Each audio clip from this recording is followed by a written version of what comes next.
꼭 알아야 할 어제의 뉴스. 박근혜 전 대통령의 탄핵안은 지난해 12월 9일 국회를 통과했습니다. 청와대의 서버 폐기는 그로부터 20일 뒤에 이루어졌습니다. 청와대가 국회에 제출한 서버 폐기 내역입니다. 지난해 12월 29일 서버 22대를 폐기한 것으로 나옵니다. 특히 당시는 특검이 공식 수사에 착수한 지 8일 만이기도 합니다. 또 박 전 대통령의 탄핵이 결정된 다음 달인 지난 4월 17일에는 서버 60대가 폐기됐습니다. 조기 대선을 불과 한 달도 남기지 않은 시점이었습니다. 특검의 압수수색이나 정권이 바뀔 것을 대비해서 증거를 인멸하려 한 뚜렷한 정황으로 볼 수밖에 없다고 보입니다.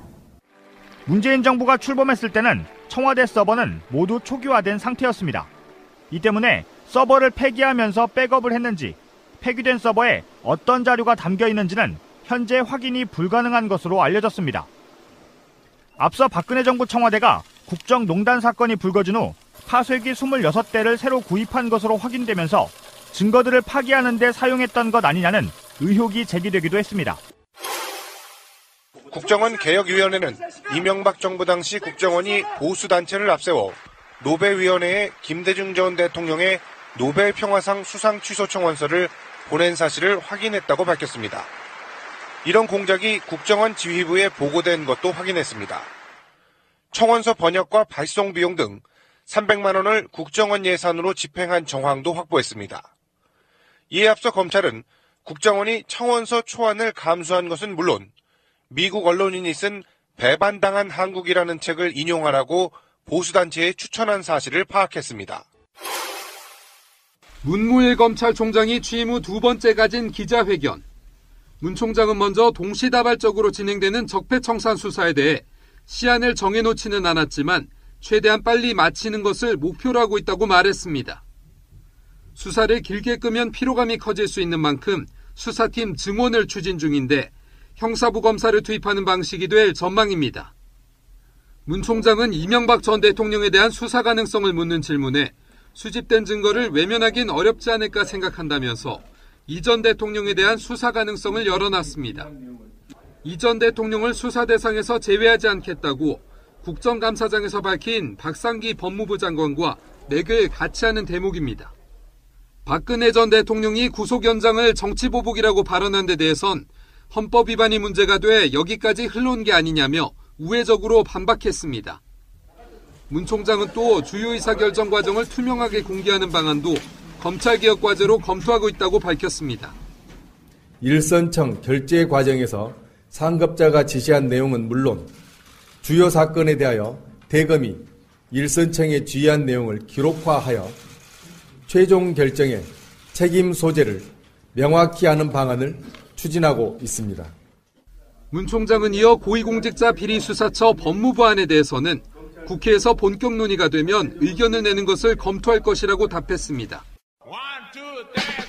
방송 중간에 좋아요를 눌러주시면 새날팀들에게 큰 힘이 됩니다. 미리 감사합니다. 트위터가 진짜 언론입니다. 자, 2부입니다. 2부에는 일부에서 행방불명됐던 우리 이주영 시장 나와 있습니다. 네, 안녕하십니까. 이주영입니다. 어디 다녀오셨어요? 밑에서 의원님하고 식사를 하고 걸어 올라가시고 저는 이제 차를 끌고 왔는데 타이밍이 좀 늦었습니다. 제가 주차할 데가 없었나 보네요. 혹시 북한에게 납치된 줄 알고. 왜 이런 사람들 있잖아요. 국정원 직원들인데 정권 바뀐지를 몰라. 블랙 요원이어가지고 아직도 작업을 하고. 그러면 이주영 실장이 그런 타겟이 될 수 있죠. 그리고요, 홍준표의 그 수행비서처럼 이주영 실장 조심해야 돼요. 홍준표는 자기 전화기가 없는 대신에 자기 부인과 수행비서의 이름을 빌려 썼을 걸로 주장하는데, 전화기 이름 만들 때 이주영 실장도 정말 처신을 잘해야 됩니다. 근데요, 지금 홍준표라는 이름이 나와서 그런데 진짜 이번에 영국 대사관 만난 거 코미디 아니에요? 진짜 코미디죠. 근데 저는 그런 코미디는 세계적인 코미디 부끄러워서. 같아요. 예. 어떻게 그럴 수가 있어요? 예, 말씀하신 김에 내막을 좀 알려드릴게요. 예. 지금 부끄럽다고 하시는 게 어떤 부분이냐면, 홍준표가 찰스 헤이 주한 영국 대사를 접견합니다. 10월 16일입니다. 홍준표가 먼저 말을 꺼내요. 최근 북핵이 극도로 위험한 상황에서 영국 정부가 최근에 항공모함도 한국에 급파하는 방안을 고려 중이라고 제가 그런 보도도 봤어요. 참으로 고마운 나라라고 생각했습니다. 하니까 이거 가짜 뉴스인데. 영국 대사가 영국은 현재의 북핵 위기 상황을 최선의 외교적 노력을 통해 해결되도록 많은 노력을 기울이고 있습니다. 대표님이 혹시 어떤 경로로 그런 보도를 접하셨는지 잘 모르지만 현재 영국 정부에서는 어떠한 군사적 옵션도 행하고 있지 않습니다. 그리고 전 그 점을 기쁘게 생각하고 있습니다. 홍준표 벙.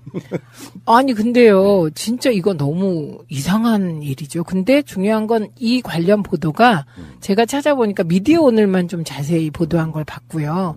아직 언론에서는 아직인지 이미인지 별로 보도 안 하던데요. 홍준표 씨는 사실은 그런 것처럼 보여요. 네. 이제 완전히 양치기 소년처럼 돼버린. 네. 대부분 거짓말이 이미 바로 드러나잖아요. 지금 이번 거는요. 아까 푸나님이 말씀하셨잖아요. 우리 녹음할 때 푸나님이 그 보수층에서 자기들끼리만 돌려보는 카톡이 있다. 그거에 이게 부작용입니다. 이게. 그래서 영국에서 북핵 위기를 해결하기 위해 항공모함을 파견하기 위하여 뭐 고려 중이다. 이 얘기는요. 가짜 뉴스예요, 이게. 그러니까 어느 게 가짜고 어느 게 진짜인지를 이제 모르게 되어 버리는 거죠.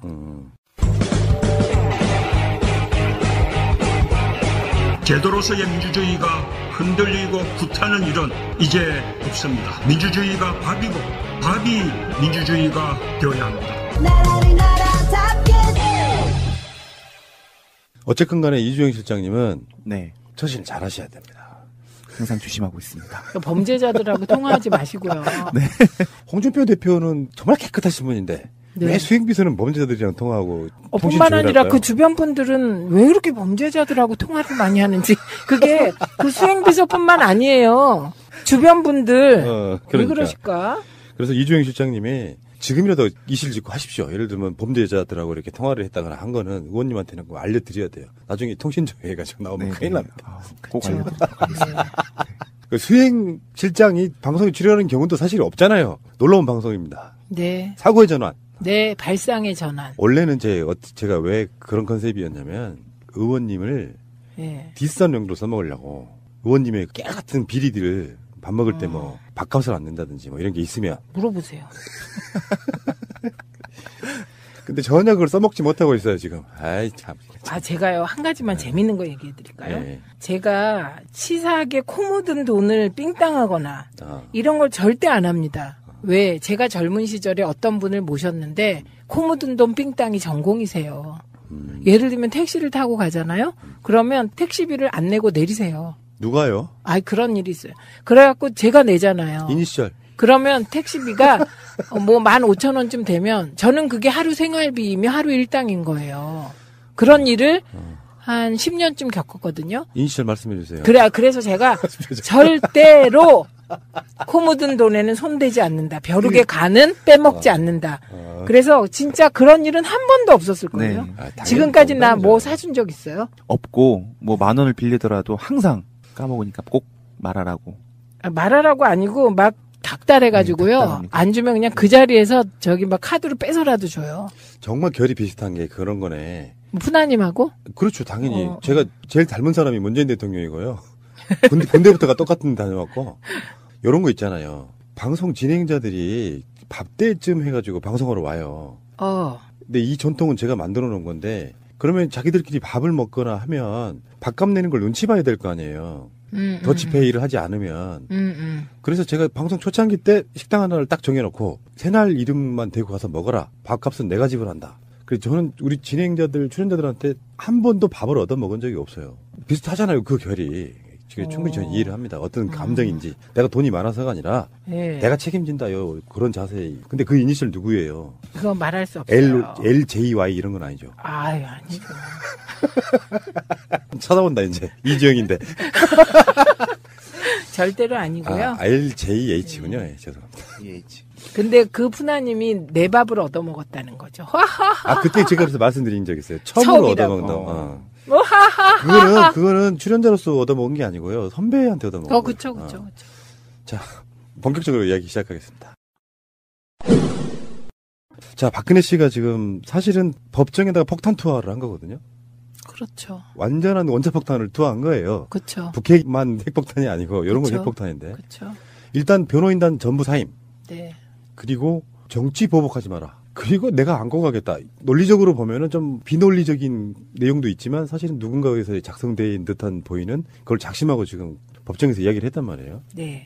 그래서 문득 저는 딱 이걸 보면서 딱 느꼈던 게 제 옛날에 전두환 골목생명이 확 생각나더라고요. 아, 네. 출두하면서 하고 싶은 말 다 지르고 가는 거. 네. 그 전두환과 노태우가 역사적으로 이렇게 이력을 보면 법정에서 이렇게 법정 자체에 폭탄 투하기를 했었는데 자세한 내용들은 다른 방송에 이미 나갔고요. 네.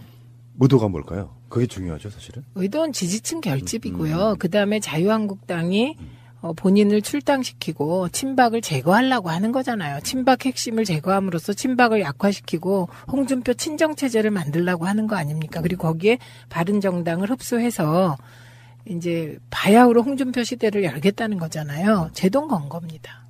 예, 그래서 저 한마디로 얘기하면 나는 여기서 죽어도 내가 무릎 꿇고 사느니 서서 죽겠다 이러고 이제 선언한 거고요. 그래서 이제 이게 태극기와 결집하라. 얼마나 결집한다고? 그러니까요. 그냥 하는 거죠. 어쨌든 할 게 없으니까. 근데 그럴 것 같아요. 네. 저도 이제 공감력 가지려고 네. 저쪽 사람들 심리를 생각을 해보거든요. 네. 우리가 막 답답했을 때 생각해보면 네. 수준이랄까 내용이랄까 가치는 다르겠지만 만약에 자기들이 모시는 주군이 네. 법정에서 이런 이야기를 한번 터뜨리면 네. 이번에 그 법정에 가서 혼절이 나오는 사람도 있었다는 거 아니에요? 그렇죠. 그리고 어떤 분이 나 활복하겠다. 나 죽어버리겠다. 이런 분도 계시죠. 근데 그런 분들이 이제 결집용으로 아마 이번 주말 정도에는 대대적인 또 어떤 집회 같은 걸 열고 그럴 거예요. 네. 극단적인 친박 집회가 있을 것 같고요. 그리고 태극기를 훼손하지 마시기 바랍니다.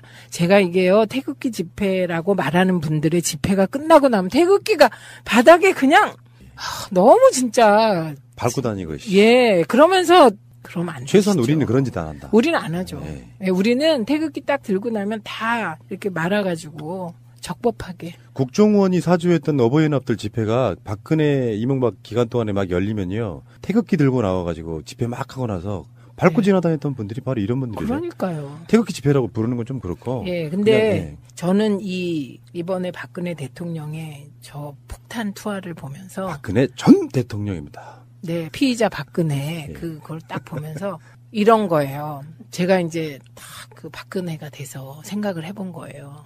그랬더니 감히 짐을 너네들 머릿속에 뭐가 들었니? 부들부들 내가 참을래야 참을 수가 없구나. 발칙하다 이거예요. 진짜 자기 현실인식을 못하는 거 아닌가요? 그렇죠. 정신승리. 저는 이렇게 보거든요. 탄핵이 안 될 거야라고 이야기했다는 그 측근들과 그런데 갑자기 탄핵이 됐다고 하니까 놀랐던 그거. 네. 근데 이게 어떤 거냐면은 이게 약간 지체 현상을 보이는 거예요. 네. 이것 오해 다 풀릴 거야. 나는 국정농단 한 적이 없어. 구치소 6개월 정도 있으면 뭔가 오해가 다 풀려가지고 풀려날 거 했는데 또 구속 연장이 딱 되고 나니까 도저히 못 참겠다. 발칙한 것들! 그런 거고요. 그 다음에 연기력 짱이십니다. 제가 이런 생각을 한 거예요. 제가요. 갑자기 인조 생각이 나는 거예요. 인조? 인조. 네. 인조가 남한산성에서 네. 내가 여기서 좀 버티면 임금을 구하기 위해서 전국에서 정의의 군대와 의병들이 와가지고 나를 구해줄 거라고 생각한 거잖아요. 네. 그 일부가. 근데 그런 일은 일어나지 않았을 뿐만 아니고 그 군대들이 너무 약해서 진짜 청나라 군대들한테 박살이 난 거 아닙니까? 그런데 지금도 이제 아까 말씀하셨듯이 내가 6개월 정도 이렇게 있으면 그 사이에 진실이 밝혀지고 이 엄청난 불장난을 누가 했는지 다 밝혀져서 정말 정의의 박근혜 구원 의병들이 전국에서 일어나서 촛불 집회보다 태극기를 든 어버이연합 집회가 더 크고 친박 집회가 크다고 생각했던 그 일이 현실로 나타날 줄 알았던 거죠. 그러니까 박근혜 씨가 좀 모자란 게요. 좀 많이 모자란 게 뭐냐면은 같이 탄핵 소추가 됐잖아요. 근데 한 사람은 탄핵이 안 됐고 네. 한 사람은 탄핵이 됐어요. 네. 그 차이를 뭘까를 한번 곰곰이 생각을 해봐야 되거든요. 결국의 힘은 국민이에요. 그거를 왜 네. 곰곰이 생각해요? 피의자 박근혜가 부들부들 일어날 수 없는 일이 이건데. 안타깝고 그런 게 김대중 대통령이 나름대로 이렇게 보호했던 정적 박정희의 딸 박근혜까지는 딱 좋았는데 스스로 자기를 너무 과대평가하고 정치인 자질도 없는 사람이 정치권에 들어와서 후광 효과로 엄청 이용망 당해 먹다가 결국엔 끝도 사실 이용당해 먹은 거잖아요. 현실이라는 것이. 네. 그러면서 자기도 거기에 얹혀가지고 사실은 이용당하면서 자기 숟가락 또 얹은 거예요. 그러면서 결국은 파면을 당했는데 그러면 정말 국민들한테 죄송하다는 생각이 들고 그런 이야기를 주로 해야 사람들 입장에서 진짜로 짠하다는 생각이 들 텐데 또 이리 와서 폭탄을 던지고 나면 진짜 반성 안 했네라는 생각이 들고 현실 모르니까 스스로 구렁텅이에 더 빠지고 있는 게 아닌가 싶어요. 근데요, 그거 아세요? 이렇게 돌아보면 제가 이제 오늘 우연히 뭘 듣다가 맞다 그런 건데 돌아보면 전두환도 노태우도 구속되면서 국민들께 죄송하다는 말을 안 했던 것 같아요. 그래서 역사 청산이 안 되는구나. 네. 그리고 박근혜 피의자는 국민들께 죄송하다는 생각 없어요. 이게 언제부터 없어졌냐면 1차, 2차, 3차 사과할 때까지는 궁여지책으로. 예, 죄송하다고 얘기도 하고 그랬어요. 그런데 그 이후부터는 완전 태도 돌변해서 오직 정치적이며 정파적인 행동을 통해서 지금 국론 분열을 일삼고 있어요. 그리고 지금 우리 앞에 놓여있는 사태가 얼마나 심각한 건지 아세요? 왜 심각한지 아세요? 전직 대통령이 법원의 구속기간 연장을 밟아버린 거예요. 그러네요. 예, 그래서 전직 대통령이 이분의 가장 큰 잘못은 헌법에서 정한 대통령의 의무를 수행하지 않고 헌법을 훼손한 거거든요. 근데 지금 이 시점에 똑같은 행동을 되풀이하고 있다는 거예요. 이게 마치 아이들이 틀린 문제 자꾸 틀리듯이. 그래서 제가 또 생각을 해봤어요. 왜 이분은 자꾸 헌법을 무시할까? 개무시. 이렇게 생각을 해봤더니 이분에게 있어서 대통령 당선은 당선이 아니에요. 즉위였던 거예요. 네, 즉위. 예, 그래서 계승인 거예요. 계승. 예, 그러니까 애초에 우리 홍익표 대변인이 그런 표현 해가지고 문제 됐는데 요새 제가 많이 생각한 게 그 단어였어요. 태어나지 말았어야 될. 사실은 즉위하면 안 되는 거잖아요. 민주주의 시대에 즉위하는 대통령은 안 되는 거잖아요. 그래서 그게 지금 다 표현되고 있다. 이런 느낌이었습니다. 마사오 2세였군요. 그런 느낌. 예. 네. 그러면 이제 이게 재판 예상 시나리오라는 게 있는데 네. 당장 10월 19일 날 재판이 다시 속게 될 텐데 말이에요. 네. 그 후로 여러 가지 언론들의 분석들이랄까? 네. 예상이 나오고 있는데 의원님이 생각하시는 가장 유력한 시나리오는 뭘까요? 아예 출석 안 하는 걸까요? 저는 국선 변호인의 조력을 이제 판사가 택하겠죠. 명하겠죠. 예, 그러면 법정 출석을 거부할 것 같아요. 안 나온다. 네, 그래야 걸석 재판이 되고 피고인이 없는 상태에서 재판이 진행되고 어쨌든 법원은 어쩔 수 없이 형을 때릴 수밖에 없어요. 그리고 구속 상태는 계속 갈 수밖에 없어요. 그렇게 되면 피의자 박근혜와 자유한국당과 친박 핵심 친박 극단적인 분들은 이제 그거를 빌미로 재판의 부당성을 가지고 정치 공세에 나서겠죠. 극심한 공론 분열 이쪽 자기들이 몰아가고 싶어하는 목적성일 것 같은데 그러면은 박근혜 씨 같은 경우는 제가 봤을 때는 극단적으로는 단식도 하지 않을까 생각해 보거든요. 근데 먹는 거는 포기하기 어렵지 않을까요? 아니, 그러니까 만약에 대통령이 지들 말로 우리 대통령이 단식을 하고 있는데 하면 이제 좀 그런 감정적인 호소에 좀 먹히는 분들이 있잖아요. 네. 극단 행동 보이고 막 광화문 같은 데 나와가지고 폭력 시위하고 그러면서 자유한국당 쪽에서는 뭐 어쩌고 저쩌고 하고 결국에는 박근혜 씨가 어떤 면에서 보면 전체 큰 틀의 국민 입장에서 보면 자유한국당에다가 또 폭탄 던진 거나 다름 없어지는 결과를 나올 것이라는 거죠. 그거 이런 거잖아요. 지금 이제 박근혜 피의자 박근혜와 그 추종 세력의 목표가 뭐겠어요. 이 조기 대선이 말이 안 된다 하잖아요. 그럼 조기 대선으로 당선된 문재인 대통령도 인정할 수 없다잖아요. 그렇죠. 예, 그러면 원하는 게 뭐겠어요? 어떻게든 최대한 극심한 국론 분열과 혼란을 불러일으켜서 이 정부를 정말 한마디로 얘기하면 막 아무것도 못하게 하는 거 아니겠어요. 그럼 아무것도 못하게 하려면 이제 국회가 필요하잖아요. 그러니까 자유한국당과 일정하게 연계를 갖게 되겠죠. 그래서 극심한 국론 분열로 이끌어가고 그러면 이제 피의자 박근혜가 만약에 출소한다고 생각해 보세요. 출소. 어떤 이유로. 그러면 피의자 박근혜가 옛날에 마치 그 옛날 한번 생각해 보세요. 옛날. 그 조선시대 이럴 때 보면 귀양가 있는 대군을 중심으로 뭐 이런 움직임이 있고 뭐 그런 식으로 새로운 정치적인 행위 꿈꾸지 않겠어요? 무서운데? 그거는 뭐 저는 숨이 붙어 있는 한 정파의 수장들은 그런 생각을 할 것 같습니다. 불과 한 1, 2년 안에 통합진보당에 씌웠던 그것이 똑같이 씌워지지 않을까 이런 생각을 해요. 근데 그건 이제 결정적인 차이가 있겠죠. 통합진보당에 대해서 이제 해산 결정을 내릴 때는 사실 절차적인 문제에 지적할 수 있는 거잖아요. 근데 거꾸로 국민에 의해서 사법부가 이러한 정치 공세에 정신승리적 정치 공세에 휘둘릴 리도 없겠지만 뭐 그러지 마시고 법과 원칙에 따라서만 판단해 주십사 이렇게 부탁드리고요. 오늘 문무일 검찰총장이 뭐 얘기를 잘 했던데요. 예. 그분들이야 뭐 원칙적으로 얘기할 수밖에 없고 원칙적으로 할 수밖에 없겠죠. 뭐. 네. 전두환 노태우도 똑같은 상황. 추가 구속, 변호인 총사임. 네. 총사임한 뒤에 국선 변호인 선정하니까 반발하고. 네. 그래서 법원에 안 나가고. 네. 뭐 이런 식의 어떤 과정을 거치는데 네. 잘 생각해 보면요. 지금 홍준표 그런 부류들이 그 적통에 있는 대통령들 보면은 정상적인 대통령이 단 한 명도 없어요. 멀리 갈 거 없이 박근혜 아버지부터 박정희, 전두환, 네. 노태우. 네. 사실 김영삼 대통령은 좀 그게 그쪽으로 분류하기는 좀 그렇긴 해도. 그렇죠. 김영삼 대통령은 좀 다르죠. 그분 해낸 뭐 그 금융실명제라든지 뭐 IMF 때문에 워낙에 좀 욕을 먹긴 했지만. 그건 욕 먹어야 되고요. 근데 그 하나회 해체는 정말로 역사적인 업적이에요. 그러니까 그리고 그 다음에 이명박, 박근혜 이렇게 이어오는 그 역사가 저는 그 뿌리가 완전히 도려내야 된다고 생각해요. 제대로 된 대통령이 한 면에 있습니까?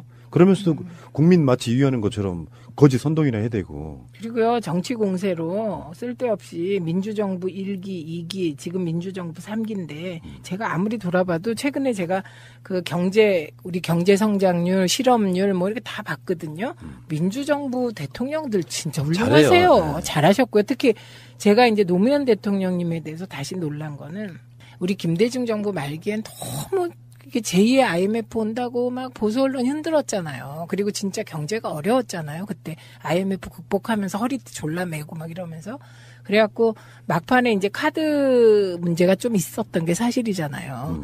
그래서 경기 부양책을 일부 쓰셔서 그것이 또 어떻게 역설적으로 정권 재창출에 힘이 되고 또 이런 거 아닙니까? 근데 노무현 대통령이 집권하시고 경제 어렵다고 얼마나 흔들렸나 생각나시죠. 그런데 부양책을 하나도 안 쓰세요. 진짜 대단한 분이세요. 역사는 처벌하는 것도 중요하지만 당사자들의 처절한 반성도 굉장히 중요하거든요. 네. 우리 역사는 처벌도 없었고 사실 네. 반성도 없는 상태로 친일부터가 청산이 안 된 상태로 갔거든요. 이번 기회에 속마음 같으면 정말 싹 쓸어버렸으면 좋겠어요. 그냥 저는요. 이명박 박근혜 9년 동안 쌓였던 적폐, 이꼬르 국가적 범죄 행위. 이걸 이번에 법의 심판을 확실히 받도록 하면 문제가 해결될 것 같습니다. 역사는 그런 좋은 선례를 남기면 되풀이 되지 않습니다. 그쵸? 네. 네. 알겠습니다. 새가 날아든다는 여러분들의 하트를 먹고 삽니다. 잊지 않으셨죠? 에피소드 제목을 누르고 플레이가 되면 오른쪽 위에 하트를 꾹 눌러주세요. 오늘도 감사합니다. 자, 지금부터는요. 한 인물을 이야기해야 될 것 같아요. 네. 추명호라는 인물입니다. 추명호는 우리 중학교 때 기술 선생님인데. 아, 동명이인? 네. 아, 깜짝 놀랐네. 우리 중학교 때 기술 선생님 추명호 되게 잘생겼었는데. 이 추명호 씨가요, 지금 핵이 된 게, 사실은 추명호가 국정농단에 숨어있는 1인치 같은 거라고 봐요. 네. 그러니까 추명호는 네. 국정원에 꽂혀서 우병우에게 직보하는 국정원 아인. 네. 그래서 사실 알고 보면 추명호와 우병우와 최순실 그 관계에 있어서 네. 부도덕한 자들이 정치하는 방법은 사실은 정보기관 이용해서 반대파들 여당이든 야당이든 사찰하고 그걸로 정치 해먹었던 거거든요. 네, 그리고 자기 쪽 사람들의 비리나 이런 것은 정확하게 덮어주고. 그러니까요. 그 방식으로 해왔던 추명호가 방송하는 오늘이 바로 구속영장이 청구가 됐는데 네. 그 전에 추명호에 관련된 여러 가지 보도들이 나왔는데 일단 최순실 국정농단 알고도 뭉갰다? 이게 이제 추명호 작품이라고 하는 건데 사실은 이게 헤드라인이 잘못된 거죠. 알고도 뭉갰다가 아니라 뭉개려고 그 자리를 만들어놨는데 뭘 알고도 뭉개겠어요? 그렇죠. 그래서 이분이 한 가장 큰 업적이 최순실을 위한 업적이 2014년 말에 이미 최순실 국정농단 관련 첩보를 다 수집해서 가지고 있었다는 겁니다. 그래서 수집해서 가지고 있었는데 상부에 보고하지 않고 뭉갰다. 근데 이게 아니고요.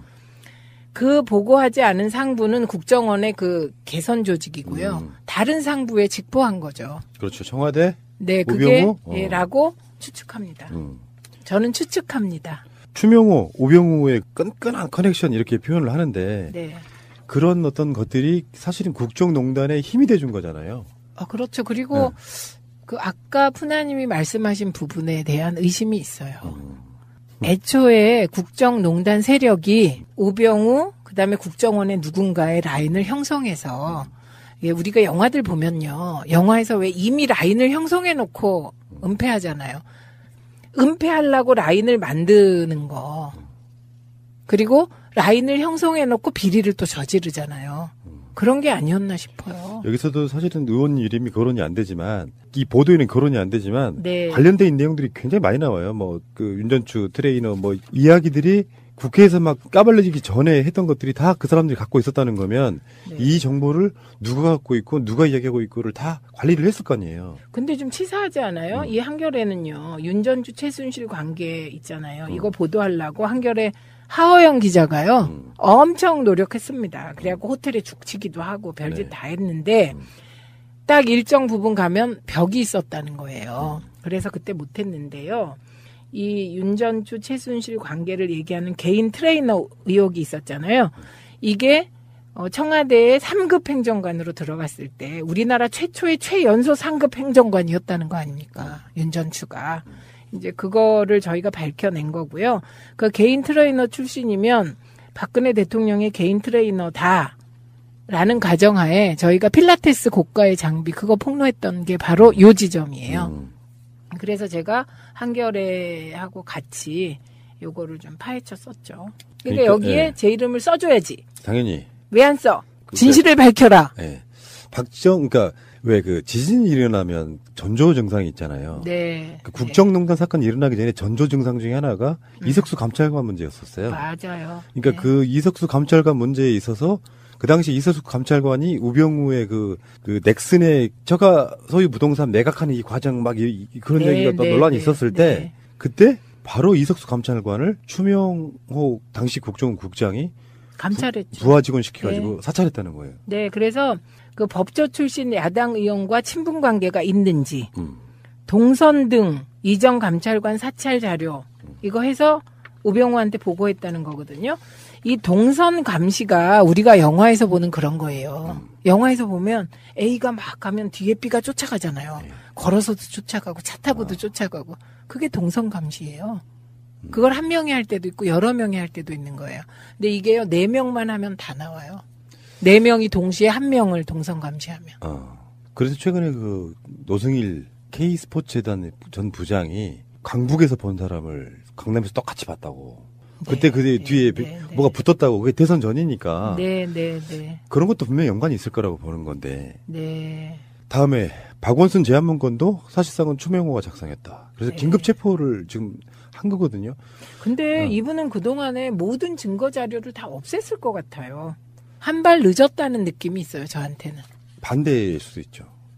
돌아다닌 동선? 아니, 정치적 딜을 위해서 어딘가에 깊숙이 숨겨둘 수도 있죠. 이분이. 네. 그러니까 이런 자들이 좀 그렇게 좀 비열해요. 까삐딴 추가 되라 이 소리죠? 까삐딴 추. 네. 제가요, 소시적에 소설을 너무 많이 읽어가지고요. 저는 작가가 되는 길을 수업을 받은 적이 없어요.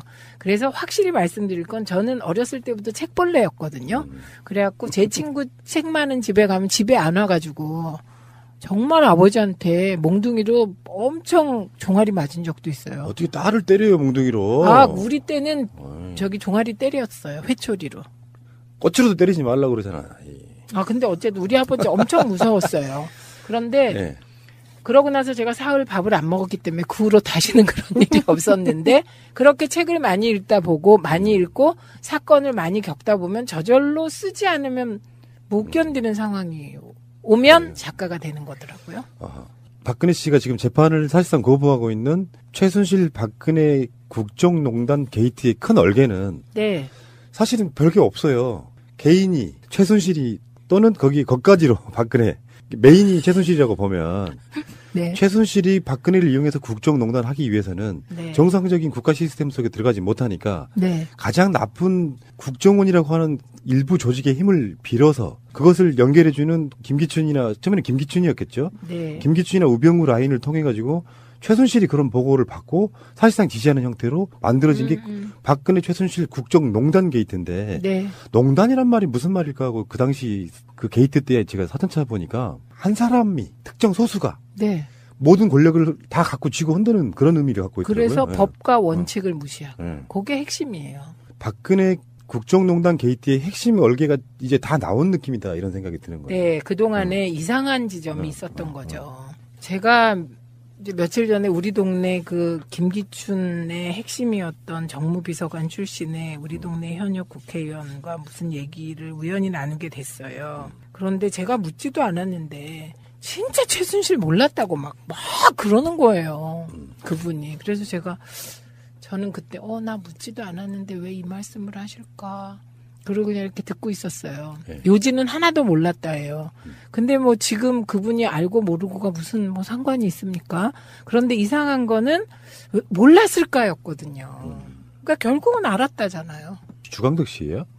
뭐 저는 아니 그분이 김기춘 밑에 있었기 때문에 알았을 수도 있고 몰랐을 수도 있고. 있는데 알고 모르고가 뭐 별 중요하지 않아서 굳이 저는 뭐 몰랐다고 막 계속 얘기를 하기에 그냥 이러고 있었다는 뜻인데 결국은 그 문제를 방어막을 쳐주는 라인이 있었다는 얘기인 거죠. 그러니까 완성된 거예요. 이런 게 웃기더라고요. 모르고 했다면 죄인 줄 알았네. 그리고 알고도 그랬다면 진짜 나쁜 놈들이네. 이건 일종의 우리말로 아다리, 외통수 걸린 거예요. 그렇죠. 그리고 저는 MB도 그 외통수에 걸렸다고 보는 거예요. 왜냐하면 저는 MB를 수사하라 마라 의견이 없어요. 수사하다가 수사할 만하면 하는 거고 뭐 수사를 뭐 해보니까 MB가 몰랐다 그러면 안 하는 건데 그럴 경우 어떤 문제가 있냐고요. MB 자신이 임명한 국정원장, 국방부 장관, 국세청장이 온갖 불법 탈법을 하는데 대통령이 몰랐던 거잖아요. 나는 그게 더 창피할 것 같아요. 그러니까요.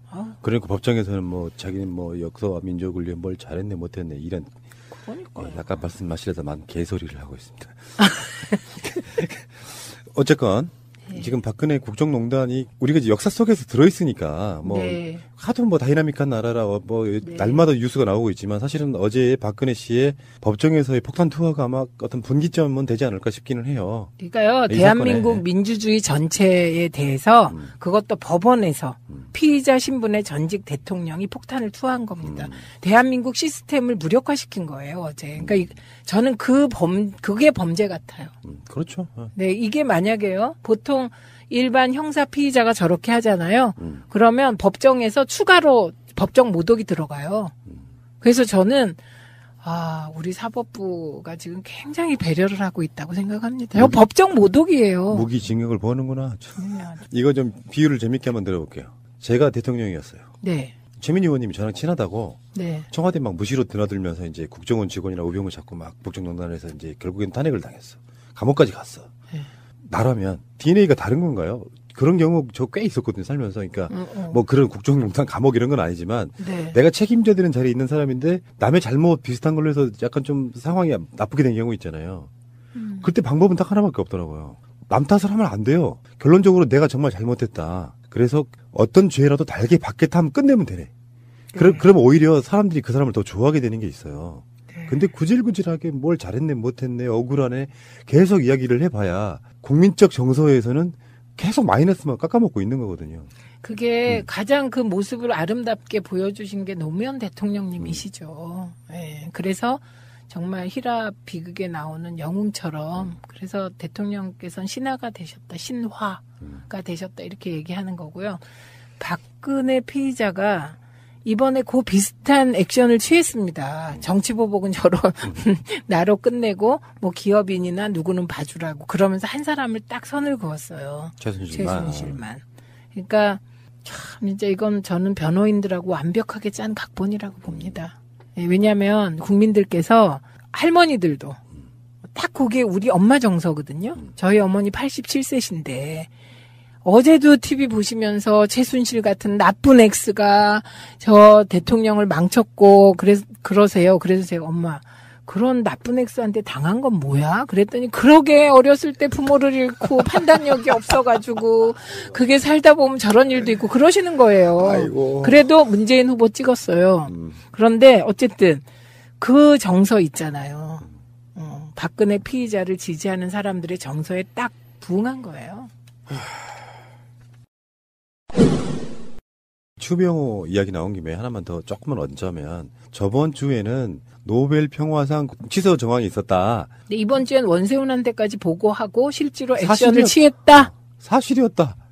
그러니까 그때는요 우리가 반신반의했던 게 일단 노벨 평화상은 취소가 불가능한 걸로 알고 있는데 저런 노비를 왜 하려고 할까? 그리고 모의로 끝난 것처럼 그런데 모의여도 문제다 이거였는데 편지를 직접 보냈더라고요. 어떤 예상을 하고 그걸 뛰어넘어요 이 인간들은. 그러니까요. 근데 이게 보통 일은 아닌 것이 안철수에게는 굉장히 불운이라고 보는 거거든요.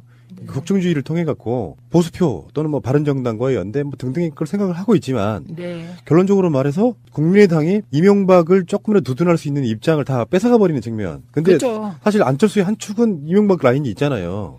그러니까 지금 되게 모순적인 상태죠. 안철수 대표는 오른손에는 이명박 라인, 왼손에는 DJ인 거거든요. 사실은 호남 의원님들이 사실 DJ로 봐야 되죠. DJ 개로 크게. 근데 이제 지금 요 건은 완전히 MB가 MB 쪽이 DJ를 능멸한 건이잖아요. 성급하신 분들이 이제 이 건으로 국민의당 분당 이야기가 또 바른정당 분당과 함께 공교롭게 막 튀어나오고 있어요. 그래서 바른정당 잔류파와 국민의당 분당파가 합쳐가지고 새로운 거를 그래 니들끼리 색깔이 비슷하니 가라 이렇게 하는 사람도 있고 그게 정치 발전을 위해서 좋을 수도 있어요. 그래서 근데 이제 그쪽에 이제 평론가들의 분석은 그런데 유승민하고 안철수가 섞여질까 이렇게 이야기하는데 저는 섞여질 거라고 봐요. 필요하면 섞어야지. 그렇죠. 그런데요. 이 공작의 내용이 참으로 기가 막힙니다.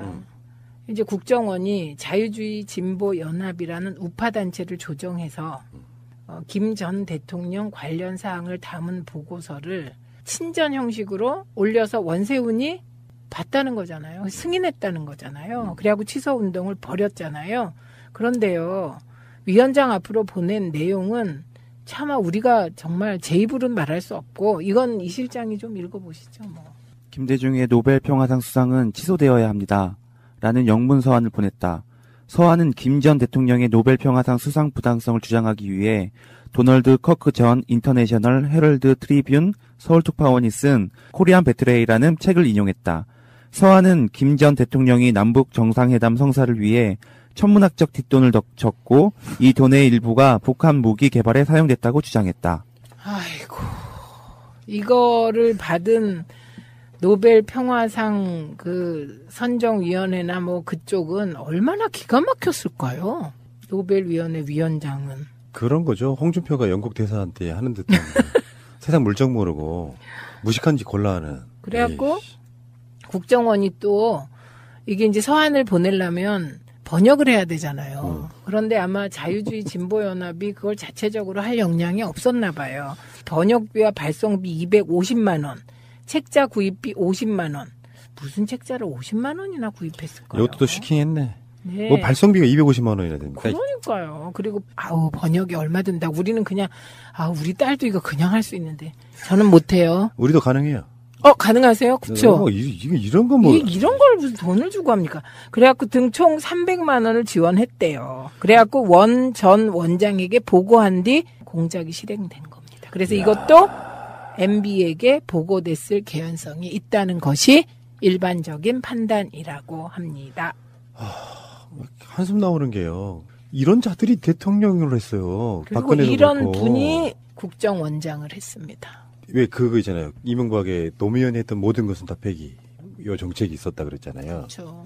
근데 이 사람들은 정말로 사람도 아닌 것 같고요. 사실은 법이 이 사람들 위해 존재하는 것 같은 느낌이야. 심정적, 국민적 심정 같으면은. 그렇죠. 우리 노무현 대통령님과 김대중 대통령님은 법의 보호를 받으셔야 되는 분들이고, 저분들은 법의 심판을 받으셔야 되는 분들이고, 이게 아주 근본적인 차이예요. 제가요, 다음 토론에서 한번 이 얘기를 해야 되겠어요. 법의 보호를 받으셔야 됐고요. 이분들은 심판을 받아야 되니 근본적으로 다르네요. 이렇게.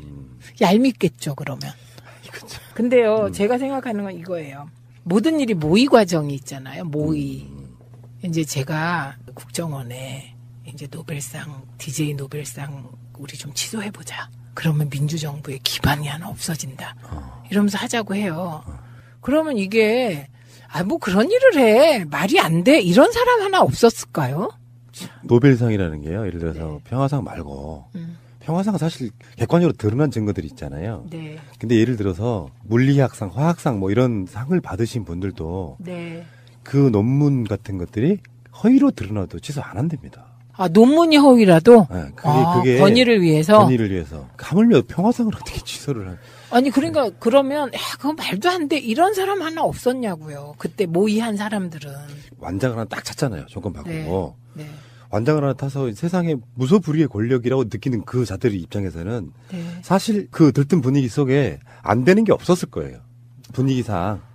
근데 그거는 금방 알아보면 되잖아요. 저는 궁금한 게 이 서한을 받은 노벨상 위원회 쪽에서 답신이 왔는지 이게 너무 궁금한 거예요. 그냥 스팸 처리했을 가능성도 있죠. 그래, 맞아. 이거 뭐야? 스팸이었을 것 같다. 이런 쓰레기 같은 그럴 가능성도 있는데 여기에다가 우리 국민 세금을 잠깐 번역해서 보내는데 300만 원씩이나 쳐바르고. 나 300만 원이면 방송 출연 한 달 안 해도 되는데. 친구가 되겠다는 약속 반드시 지키겠습니다. 대통령인 제가 직접 챙기겠습니다. 기대할게. 정치 이슈들 막 그 자극적인 이슈들에 밀려가지고 이야기가 잘 안 되는 부분인데 어제 수보회의에서 문재인 대통령의 핵심 이야기는 그거였어요. 과로 사회를 끝내야 된다. 네, 네.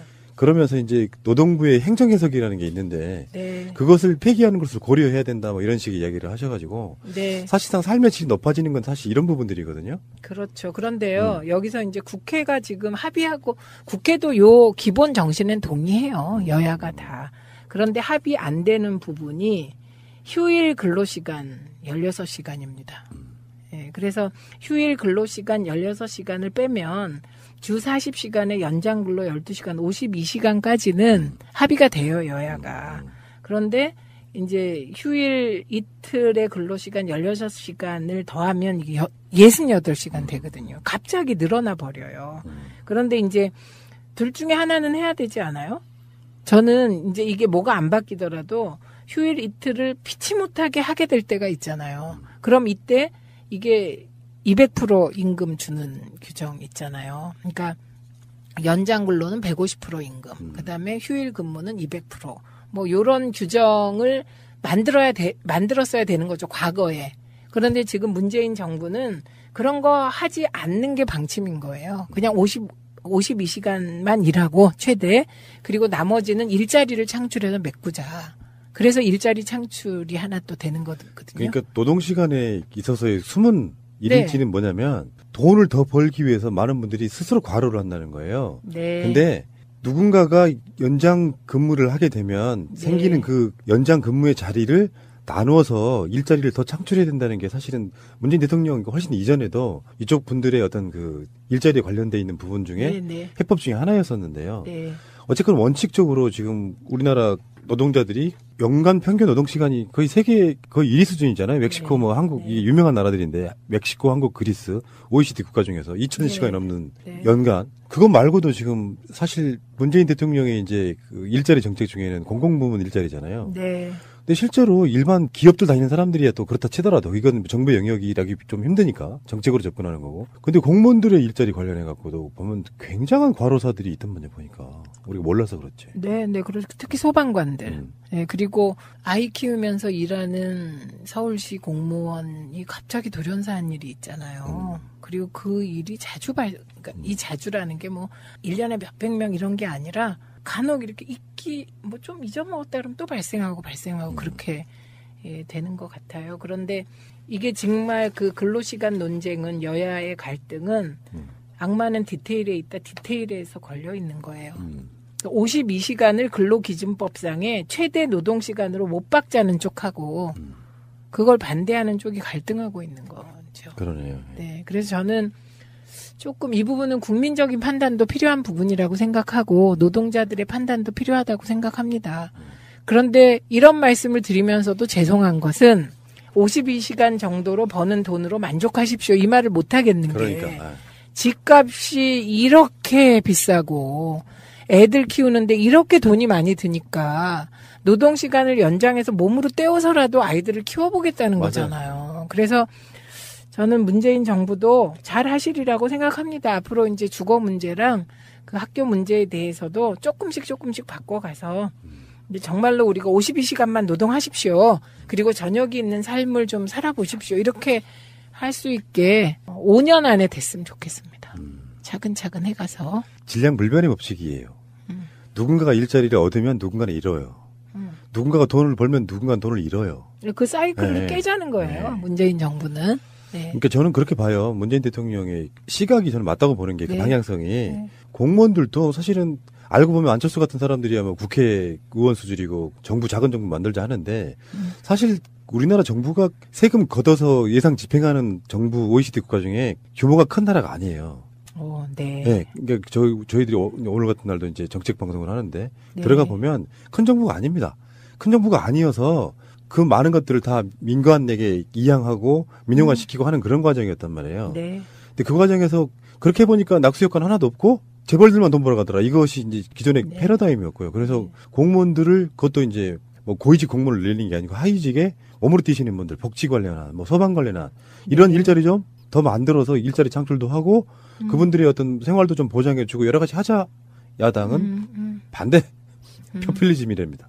국민을 선동하는 것도 거짓말 이렇게 되면 안 돼요. 그러니까 사실은 저희가 이제 가끔 우리 그 지지자들께서 새날 청취자들께서 이제 TV 토론 보시면 그 자유한국당 쪽 패널들이 디테일 얘기하자 그러면 안 하고 자꾸 그 거대 담론을 얘기하세요. 그게 물타기 한 수단이고 디테일로 들어가면 게임이 안 되기 때문에 버리는 거라 과거에 이건 노무현 정부 때도 써먹던 이건 수법인 거고요. 그다음에 DJ에 대해서도 써먹던 수법입니다. 그래서 우리는 디테일 전략으로 하나하나 극복해 가야 되는 거죠.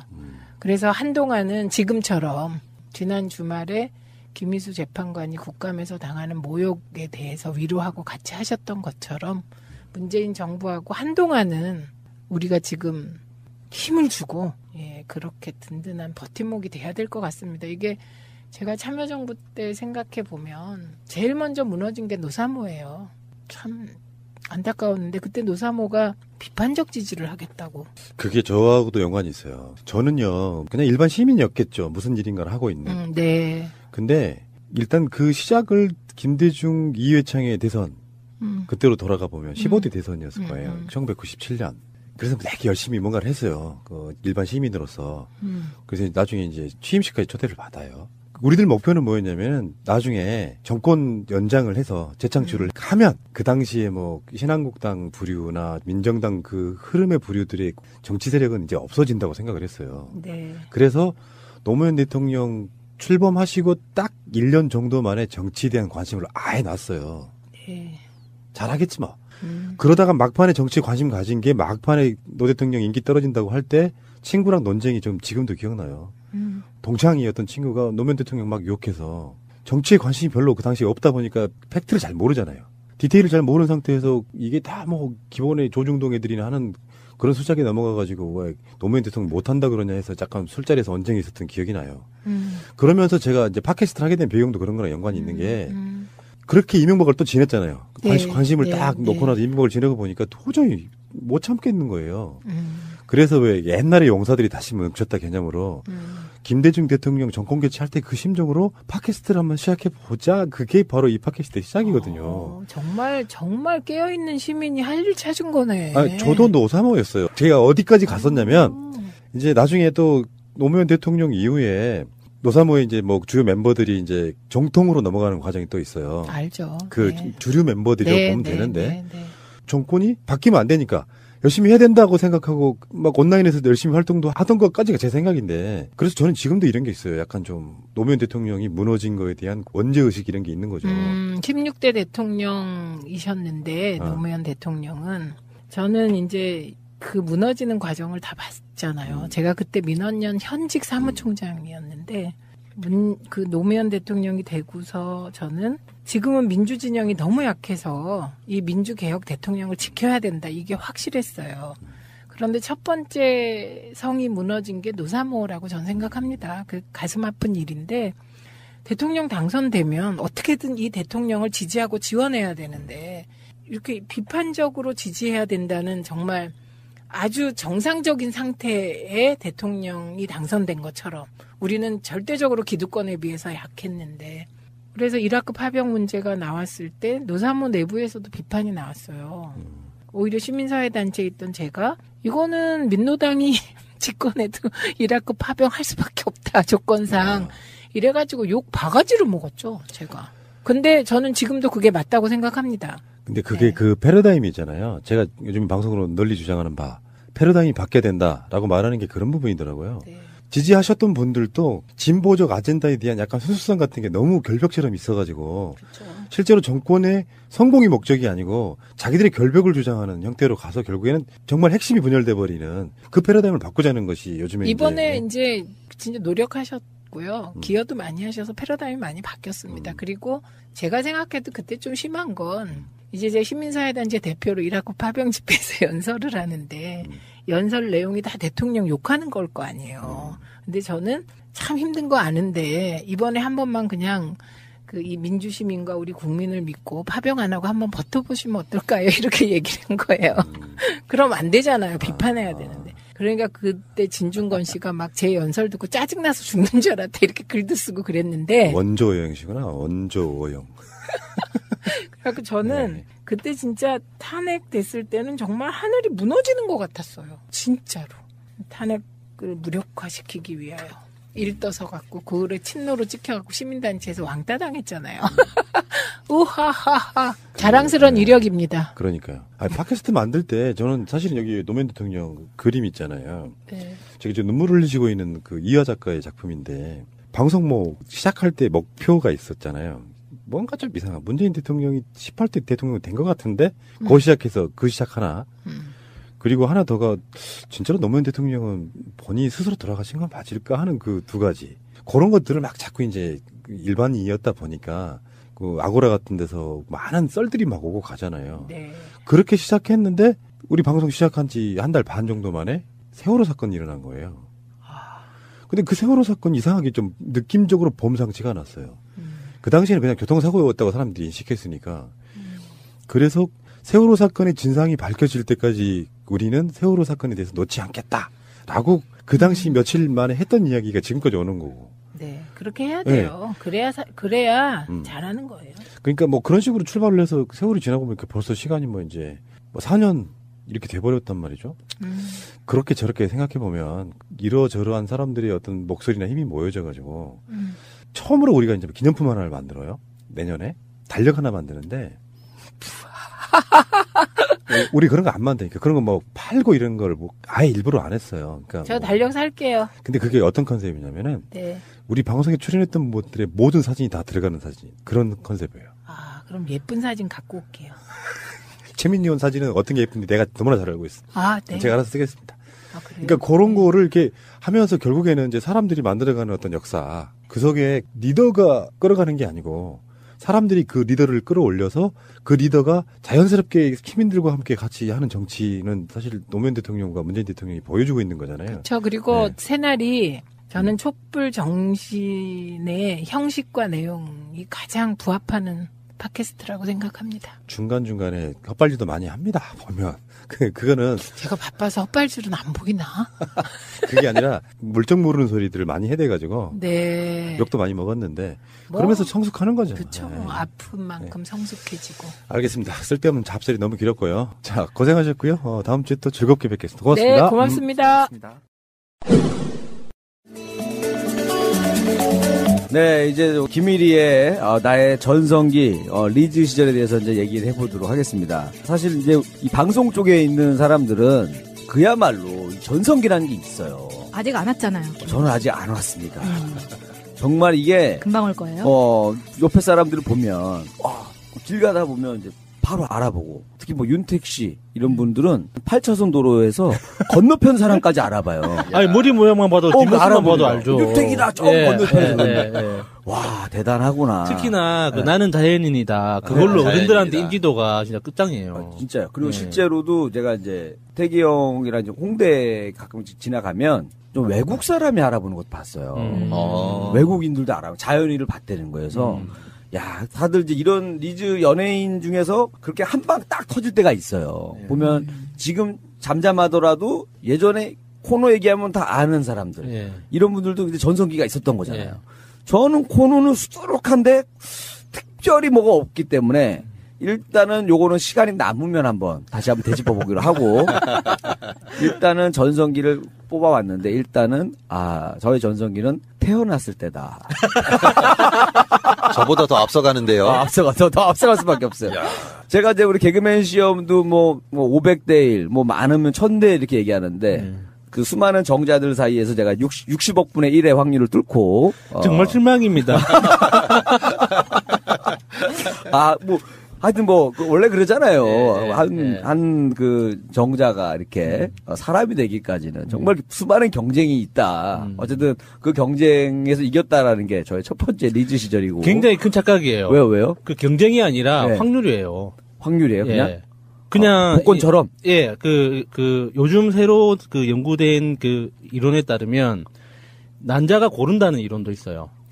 난자가 미리 자기하고 딱 맞는 그 호르몬을 가지고 호르몬 농도를 가진 정자를 골라서 받아들인다는 이론도 있고 또 어떤 경우는 가장 널리 알려진 건 경쟁이 아니라 확률 게임으로 가는 거예요. 그러니까 예를 들어서 복권처럼 내 정자 돌려주세요. 빙고. 김일희 씨입니다. 이렇게 되는 거예요? 그렇죠. 야, 이거 또 새로운 또 처음 듣는 이야기네 또 이거. 그러니까 예를 들어서 경쟁을 통해서 제일 건강한 정자만 선택된다면 장애인이 없어야죠. 선천적인 장애인은 없어야 되는 거죠. 그 논리면. 그렇게 또 하다 보면. 이 얘기 이것도 맞는 것 같으네요. 그러면 일단은 태어났을 때는 전성기에서 빼겠습니다. 이거는 나의 노력의 이야기 아니고, 확률이었기 때문에 이거는 바로 삭제하고. 리즈 브로커 야수. 일단 첫 번째, 태어났을 때는 일단 삭제했습니다. 리즈 시절. 두 번째 리즈 시절이 오는데, 언제면 아까 초등학교 때 얘기하셨잖아요. 저도 이제 사실 유치원을 안 다니고 학교를 갔기 때문에 공부를 잘 못했어요. 그러니까 선생님이 뭐 책 읽어줘도 글씨를 모르는데 어떻게 책을 읽어요. 그러니까 한참 걸렸단 말이에요. 구구단 같은 것도 정말 맨날 남아서 외우고 하다가 맨날 앞에 뒤에 옆에 있는 애들한테만 이게 재밌고 학교 나가서 반 전체를 막 웃겨주고 이런 애는 아니었어요. 그러니까 늘 앞에 옆에 뒤에 내 주변에 있는 애들만 재밌게 해줬던 이런 아이였는데 그게 뭐냐 그러다가 4학년 때 딱 됐는데 내 앞에 옆에 뒤에 있는 애 중에서 한 명이 부반장이 나온 거예요. 권력에 손이 닿은 겁니다. 간부. 드디어. 그러니까 권력에 가까이 있는 애랑 친하게 된 거예요. 자연스럽게. 그 전까지는 내 주변에 뭐 아무것도 하는 게 없는 애들이니까 맨날 딱지치고 축구하고 맨날 이런 애들만 있다가 갑자기 부반장이라는 감투를 쓰는 애가 딱 나타나면서 걔랑 친하니까 갑자기 이제 조금 하다가 걔랑 어울려 다니니까 오락부장도 시켜주고 걔가 막 밀어주는 거야. 야, 이래도 웃기니까 오락부장해. 뭐 일종의 인사청탁 같은 거예요? 그런 걸 안 했는데 그냥 라인을 잘 쓴 거예요. 이게 운이라는 거예요, 운. 갑자기 저도 그냥 조용한 아이였는데 저기서 그냥 지역적으로만 활동했는 아이였는데 갑자기 오락부장을 한 반을 다 하는 거잖아요. 그러면서 반 아이를 상대로 이제 재밌게 해주기 시작했어요. 그러면서 또 학교에서 또 전교 싸움 3등으로 잘하는 애. 걔랑도 친하게. 제일 중요한 권력이죠. 그래서 제가 그 당시에 또 지우개 따먹기 잘했거든요. 지우개 따먹기 엄청 잘했습니다. 그래서 뭐 레슬링도 있고 까기도 있고 있잖아요. 그래서 그걸 하는데 나보다 분명히 싸움을 잘하는 애인데도 제가 엄청 약 올려가면서 왜냐면 전교 3등이 있으니까 깐족깐족하면서 깐족깐족하면서 넌 나한테 안 돼. 야 그냥 아예 나한테 지우개를 주고 해라 너는 안 되겠다 하면서 먼저 선불로 몇 개 갖고 오라고 그러고 막 약을 엄청나게 올려놓고 해요. 그래갖고 제가 지우개를 따잖아요. 따고 이렇게 잘 지내고 있었는데 너무나 이 전성기였죠 그때가. 여학생들도 조금씩 이제 예전에 말도 못 걸었는데 말도 건네기도 하고 친하게도 되고 잘 지내다가 그 전교 3등 하는 애가 전학을 갔어요. 그때부터 이제 힘들어지기 시작하더라고요. 갑자기 그동안 걔가 사라진 걸 알고 막 나타나는 거예요. 아, 진짜 원한관계 있는 애들이 서서히 나타나기 시작하고. 라인 하나가 사라졌다고 그런 영향이 있어요? 전교 3등이었으니까. 걔가 사라지면서 서서히 이제 그동안 참아왔던 애들이 서서히 나타나면서. 그래서 이제 그때 제가 또 그 어린 나이지만 이 약간 정치적인 그런 관념이 있었던 것 같아요. 그때 걔가 나타났을 때 지우개 따먹기를 하면서 슬슬 이뤄줍니다. 그 초등학교 4학년은 이렇게 정책을 피기가 쉽지가 않아요. 그 지우개를 몇 개 더 날려서라도 그리고 그렇다고 너무 일방적으로 줘주면은 애가 더 기분 나빠하니까 아슬아슬하게 줘줘요. 최선을 다하는 척하면서. 정말 대단하다. 네, 그러면서 그 위기를 넘깁니다. 넘겨서 일단 그렇게도 이제 그때가 일단 저한테 첫 번째 전성기였던 것 같아요. 초등학교 그 4학년 때. 그 친구가 부반장이 되면서 권력과 손이 닿으면서 권력의 옆에 쓴다라는 게 이런 거구나. 잠깐 맛을 봐요. 잠깐 맛을 봤고. 그 상황을 권력이라는 단어와 빗대는 게 굉장히 인상적이네요. 아까 지금 생각해 보면 나는 늘 똑같았는데 단지 내 주변에 있는 애가 잘 됐을 뿐인데 같이 타고 가는 시너지가 있었던 거죠. 그리고 나서 이제 제가 또 가만히 또 생각을 해봤죠. 이제 확 뛰어넘어야 돼요. 왜냐면 중학교 때 별거 없었어요. 고등학교 때 별거 없었어.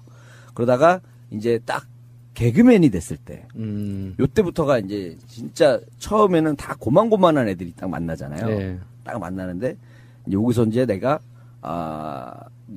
공채 개그맨이라는 타이틀이 딱 생기고 나서부터 예전에 여자분들하고 말을 못했어요. 그러니까 제가 여자분들하고 제대로 이렇게 손잡은 것도 뭐냐면 처음에 교회 가서 그 교회 누나들 이렇게 옆 사람하고 손잡고 기도하세요. 이게 처음 스킨십인 거예요. 그러면 재수할 때. 대학 다닐 때도 그러면. 재수할 때였어. 재수할 때부터 교회를 다녔으니까. 네. 다 남자 중학교, 남자 고등학교 나왔잖아요. 하고 교회 가서 이렇게 탁 손잡고 기도할 때 그때 슬프다. 처음 잡고 그리고 그때 저는 이제 여자분들이 원래 겨드랑이에 게 털이 안 나는 줄 알았어요. 왜냐면 볼 사람이 없는 거야. 그 TV에 나오는 연예인들 다 여자분들 겨드랑이 털을 밀고 나오잖아요. 근데 그때는 모르는 거야. 원래 여자는 안 자라는구나 이렇게 생각을 했었어요.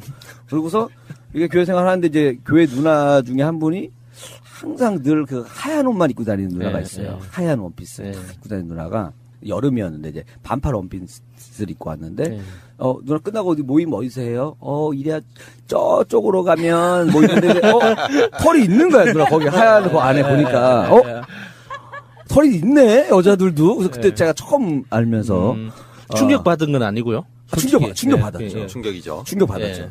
많이 놀랐었어요. 원래 안 잘하는 줄 알았었으니까. 그래서 이 누나만 있는 건가 하면서 그때부터 이제 주변에 좀 친구들 물어봤어요. 야, 여자들도 겨드랑이 털 나는 거냐? 안 나는 거냐? 어떻게 되는 난데요. 그래서 나는구나 또 깨닫고. 그래서 그때 그 정도로 제가 이제 좀 잘 몰랐을 때였는데 개그맨이 되고 나서 이제 어느 행사를 그때가 재밌었어요. 행사를 갔는데. 그러니까 개그맨이 되고 제가 잠깐 쉬었다 그랬잖아요. 바로 방송 못 하고 타이틀만 갖고 방송을 쉬는 기간에 이제 아는 형이 이제 행사 일이야. 행사가 뭐가 있는데 할래? 근데 무슨 뭐 그 여행 동아리래요. 여행 동아리 다양한 동아리들이 오는 뭐 그런 거였는데 거기에 한번 행사를 오래요. 돈도 너무 쌌었어요. 한번 도와주러 와라 일이야. 하고 얼마인데요? 했더니 그냥 넌 놀고 형이 차비로 한 5만 원 줄게. 그다음에 그래도 그때 공채 개그맨이었는데 5만 원은 또 너무하잖아 이게. 그래도 뭐 할 게 없으니까 그냥 일단 알아서 한번 갈게요. 해서 갔어. 갔더니 이제 재밌어요. 여행 동아리가 다양한 사람들이 와요. 남자 여자분 막 섞여 오는데 다 처음 보는 사람들이 많은 거예요. 서로 서로 처음 오는 사람들인 거예요. 뭐 기껏해야 이제 친구랑 둘이 온 사람도 있고. 그러니까 여자분들 남자분들 이렇게 와요. 근데 이제 거기가 누가 하나 통제하는 사람이 없어요. 그러니까 처음에는 막 좋았어. 제가 레크레이션 할 때 잘 놀고 막 해요. 그리고 이제 끝나면 이제 술을 마시잖아요. 술 마시니까 서서히 이제 본성들이 드러나는 거예요. 싸워. 술 먹다가. 왜요? 처음 보는데 말하다가 너 건방 줘. 하면서 진짜 치고받고 싸우는 거야. 치고받고 싸우다가 또 저쪽에 있는 사람들 야인시대 보는 줄 알았어요. 아, 이 자식들 너무하는 거 막 또 일어나. 또 싸워. 그러다가 이거 한 4-5번을 하는 거예요. 그다가 아직 경찰도 오고 그러다가 이제 한 새벽쯤 되면 그런 애들 이제 경찰서 간 애들 몇 명 있고 나머지 애들 이렇게 이제 남아서 술 먹다가 몇 명 남아 있는데 여자분들도 이제 몇 명 조금 있고 남자분들도 있고 근데 저도 이제 있었어요. 딱 5명이 딱 남아서 마지막에 또 게임 같은 거 많이 하잖아요. 게임 같은 거 막 하는데 거기 좀 마음에 드는 여자분이 한 명 있었어요. 괜찮더라고.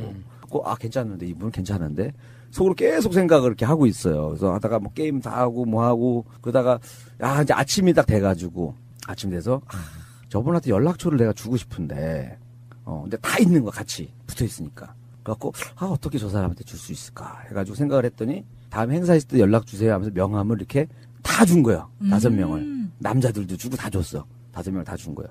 그리고 이제 한 이틀인가 지났는데 연락이 안 와. 여자분들은 먼저 연락 안 하더라고요. 그죠? 마차님도 그러지 않아요? 남자가 남자 연락처를 본인이 알아도 먼저 연락을 안 하지 않아요? 뭐 할 일이 잘 안 하지 않아요? 먼저 하는 경우는 거의 같아요. 거의 없어요. 그러니까 보통 남자들이 먼저 해야 되는데 연락 주면 이제 줄 줄 알고 기다리고 있었는데 안 오더라고. 그래서 포기할까 하다가 이제 그 형한테 전화를 해요.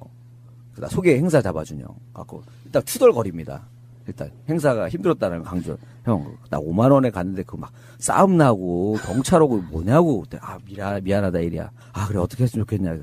아, 뭐 어떻게 하는 거는 그렇고 거기 형 그때 그 여자분 기억나요? 했더니 누구 머리 어떻게 생기고 어떤 분 있잖아요. 했더니 기억난대. 그럼 연락처 좀 알 수 있냐고. 그거는 내가 알아보겠대. 하고 연락처가 왔어. 갖고 그거 보고 내가 연락을 했어요. 그래갖고 이제 그 친구를 만났어요.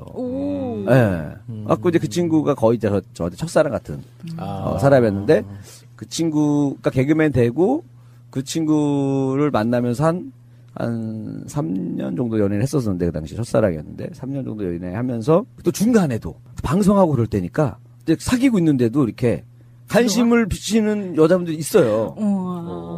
근데 그때는 제가 또 굉장히 또 단호했죠. 그 당시. 여자친구 있습니다. 거기도 하고. 불필요하게 단호했고. 그때는 잘 몰라가고, 세상을 좀 몰라가지고 제가.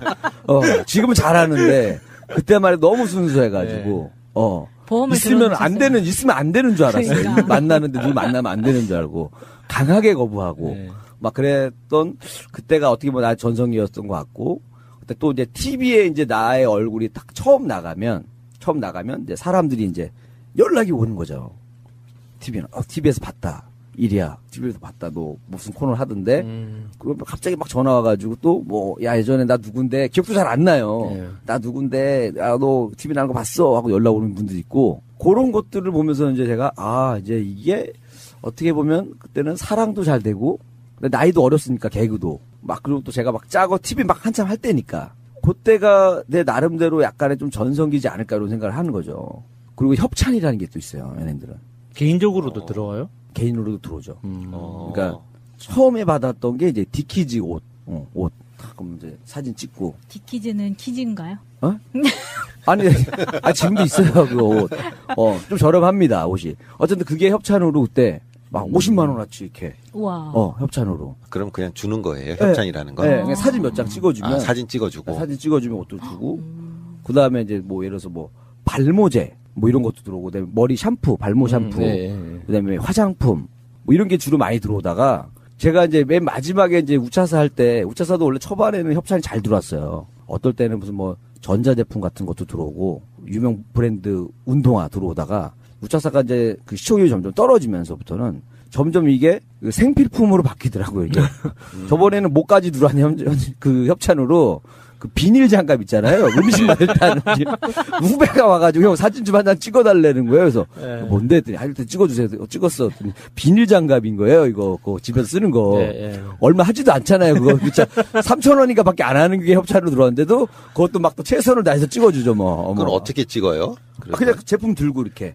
들고요? 들고 이렇게 찍어주기도 하고. 그러니까 그런 것들도 이제 우리는 이제 그거 보면은 대충 이제 이게 전성기 때랑 아닐 때랑 협찬이 뭐가 들어오냐 보고도 대충 알거든요.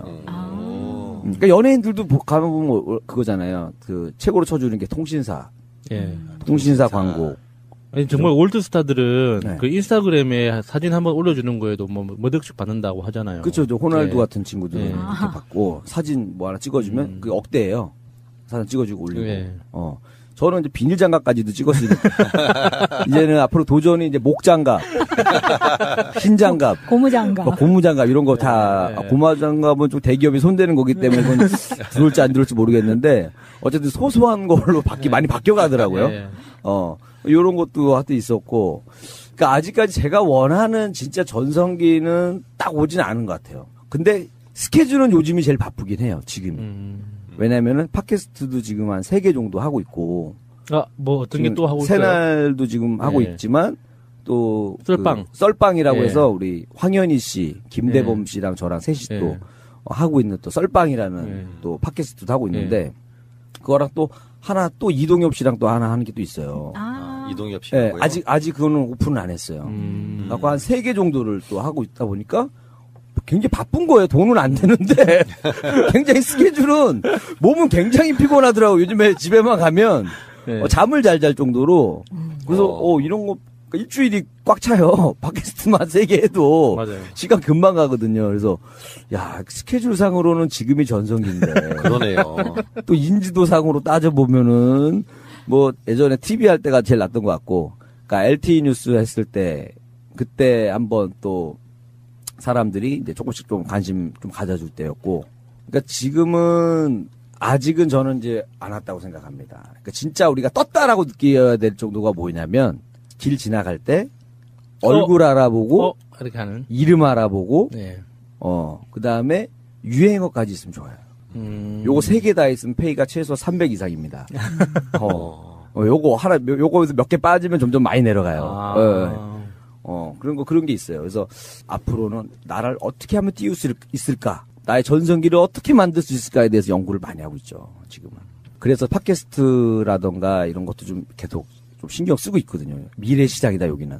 이거라 또 이제 유튜브, 이런 때에서 뭔가 나를 알릴 수 있는 뭔가를 좀 만들어야겠다.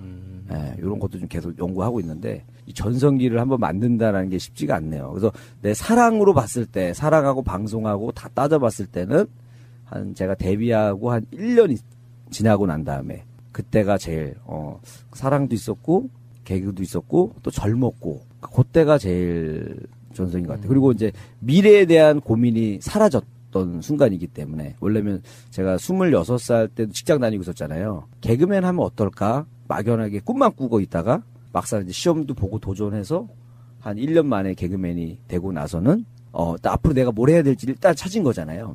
그러니까 뭘 할지도 찾고 사랑도 생기고 뭐 하니까 마음 쪽으로는 굉장한 전성기였던 것 같아요. 그 당시. 바쁜 거는 지금이 전성기고요. 바쁜 거는 지금이 좀 바쁘죠. 팟캐스트가 3개 해보세요, 여러분. 장난 아닙니다, 이거 정말. 해본 적이 없어서 상상이 안 돼요. 진짜 여기 푸른나무님이라던가 우리 마차님, 야수님은 대단한 거예요. 굉장히 힘드실 것 같은데 내가 봐도. 대단하신 거예요. 네. 그래서 정말 다음에 저의 전성기가 바로 지금입니다 라고 말할 때를 기다리면서 열심히 살고 있습니다. 국민 안전에 대한 대처 문제가 대두된 가운데 정부는 이게해! 다음 소식입니다. 미국 메이저리그에서 뛰고 있는 추신 선수는 잘해! 현 정부는 좀 잘해! 정부의 대처 방식은 대학교 MT에서 사고가 나면 MT 없애고, 해경이 잘못하면 해경 없애고, 그럼 정부가 잘못하면 정부를 나 큰일 날 뻔했네. 박근혜 대통령은 도대체 왜? 민감해. 왼팔을 잡고 말하는 걸까요? 이러한 문제들로 국민들이 혼란스러운 가운데 박근혜 대통령은 과연 민감해요. 이런 심각한 양극화에 대해서 박근혜 대통령께서는 과연 위험해요.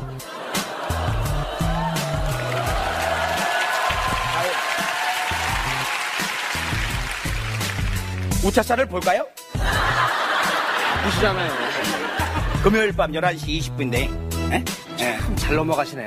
자, 이렇게 인사 문제가 또 터졌을 때 대통령께서는 캐나다 순방 중 윤창중 전 대변인이 사고를 쳤을 때도 대통령께서는 미국 순방 중 문창국 국무총리 후보자가 논란이 됐을 때도 대통령께서는 아시아 순방 중 이렇게 민감할 때마다 해외에 계시는 박근혜 대통령은 과연 민감해요. 한 정치인이 인터뷰에서 세월호 특별법 협상에 있어서 유가족들의 요구를 다 들어줄 수 없다. 그 이유는 우리 사회의 근간과 원칙을 무너뜨릴 수 없기 때문이다 라고 말씀하셨습니다. 정말 좋은 말씀하셨죠. 그런데요, 세월호가 무너질 때 단 한 명의 실종자도 구조하지 못했을 때 우리 사회의 근간과 원칙은 이미 무너지지 않았나요?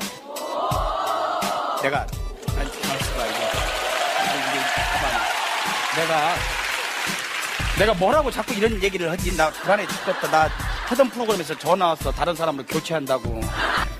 여러분, 정치 비판이 가능한 사회가 건강한 사회라고 하죠.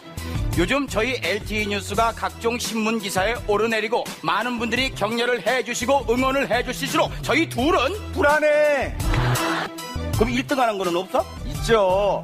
사교육비 1등, 등록금 1등, 이혼 증가율 1등, 원인 불명 사망률 1등, 남녀 불평등. 됐다, 그만하자. 근데 원인 불명 사망률 1등은 뭐야? 우리가 말 조심해야 된다는 뜻 아니에요? 우리가 말 조심해야 된다는 뜻 아니에요? 돌직구로 박근혜 정권을 비판하던 LTE 뉴스는 결국 우차사에서 사라졌습니다. 그 진행자 김일희입니다.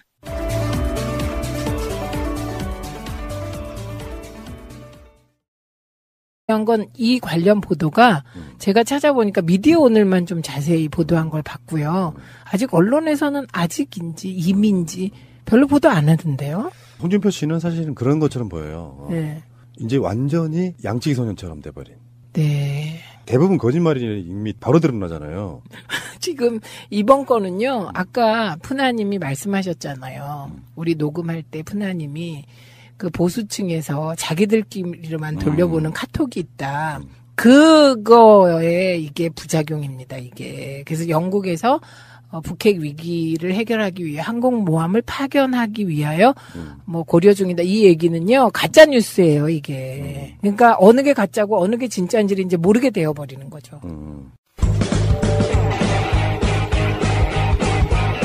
제도로서의 민주주의가 흔들리고 구타는 일은 이제 없습니다. 민주주의가 밥이고 밥이 민주주의가 되어야 합니다.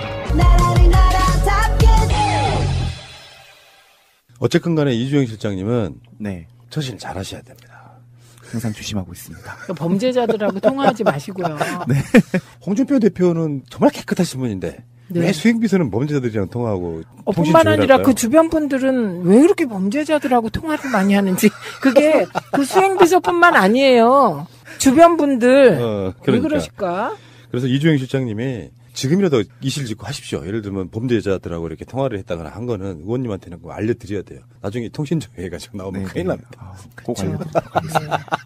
그 수행 실장이 방송에 출연하는 경우도 사실 없잖아요. 놀라운 방송입니다. 네. 사고의 전환. 네, 발상의 전환. 원래는 제가 왜 그런 컨셉이었냐면 의원님을 네. 뒷선용도로 써먹으려고 의원님의 깨같은 비리들을 밥 먹을 때 뭐 밥값을 안 낸다든지 뭐 이런 게 있으면 물어보세요.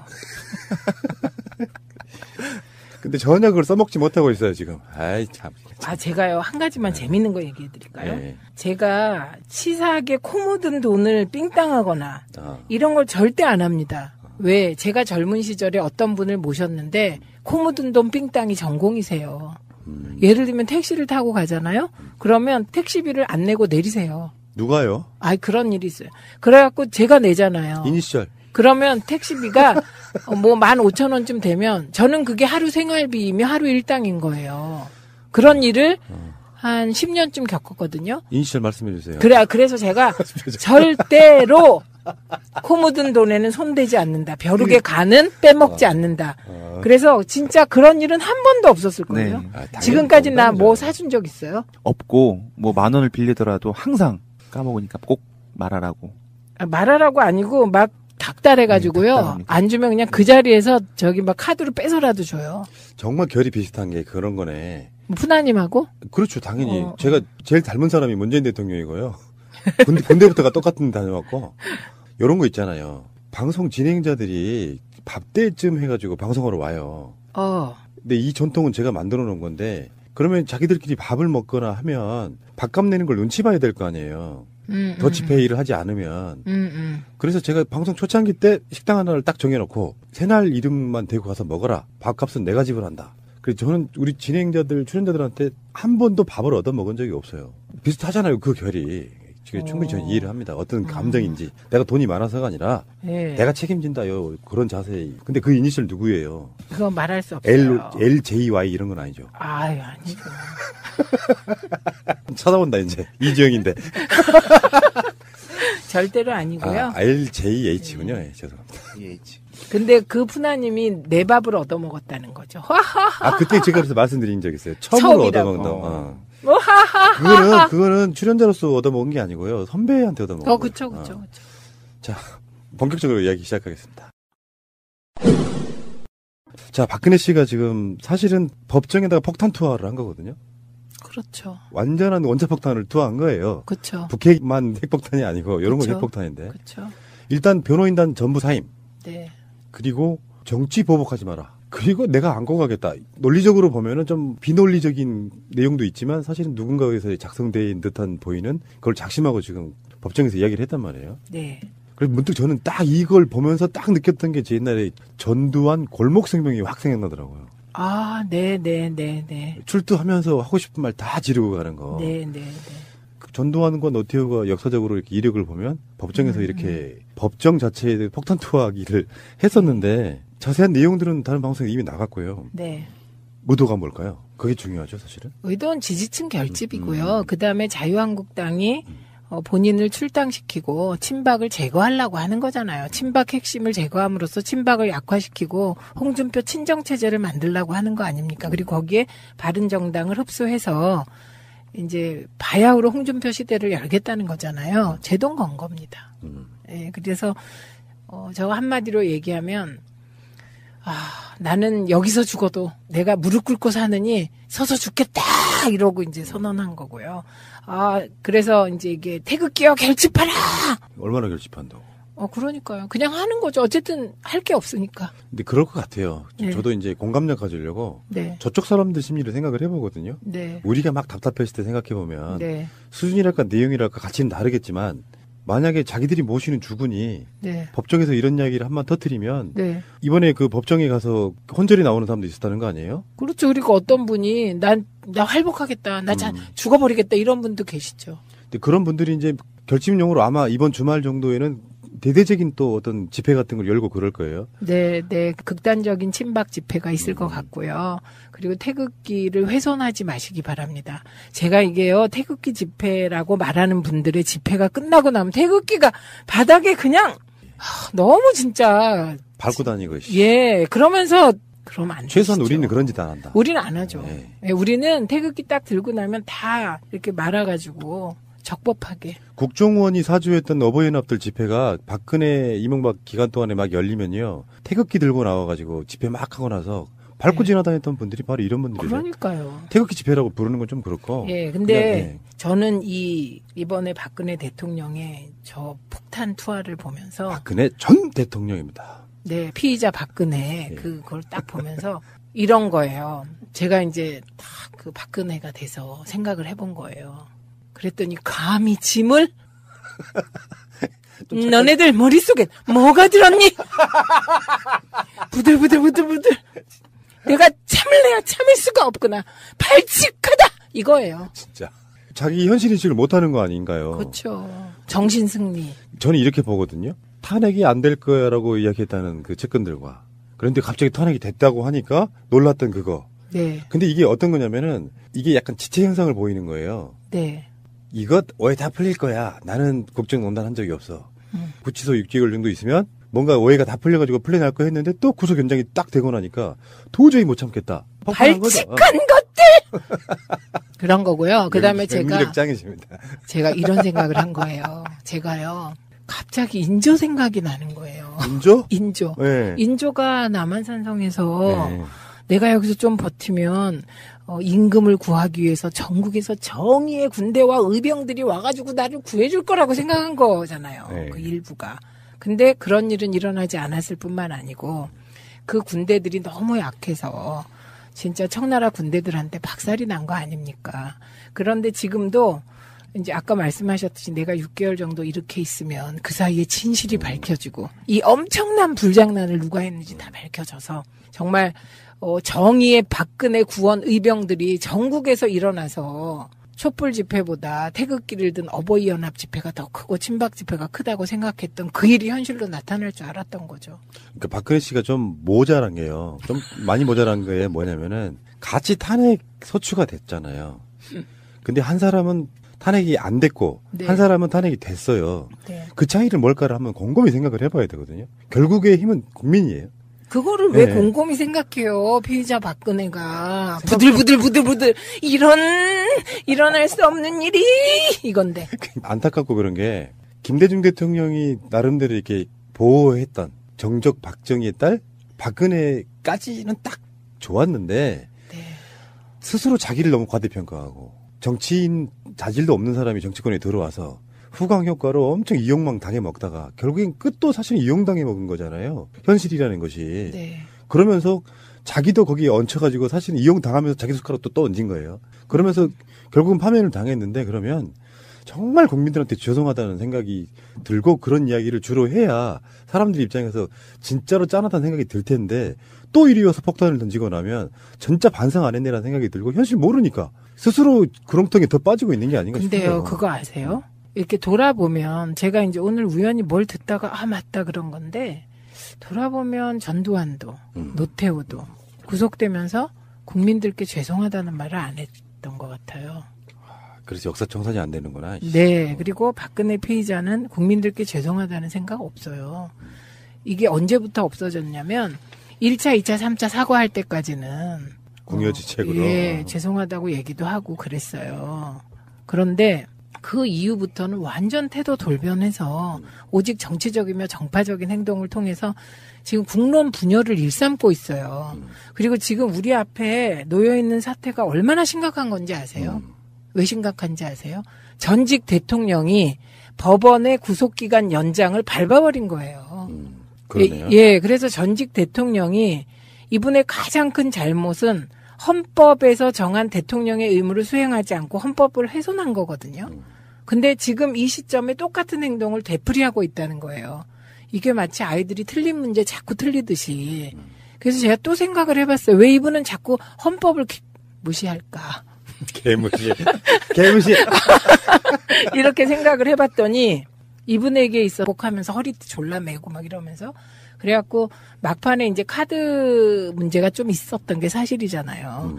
그래서 경기 부양책을 일부 쓰셔서 그것이 또 어떻게 역설적으로 정권 재창출에 힘이 되고 또 이런 거 아닙니까? 근데 노무현 대통령이 집권하시고 경제 어렵다고 얼마나 흔들렸나 생각나시죠? 그런데 부양책을 하나도 안 쓰세요. 진짜 대단한 분이세요. 역사는 처벌하는 것도 중요하지만 당사자들의 처절한 반성도 굉장히 중요하거든요. 네. 우리 역사는 처벌도 없었고 사실 네. 반성도 없는 상태로 친일부터가 청산이 안 된 상태로 갔거든요. 이번 기회에 속마음 같으면 정말 싹 쓸어버렸으면 좋겠어요. 그냥 저는요.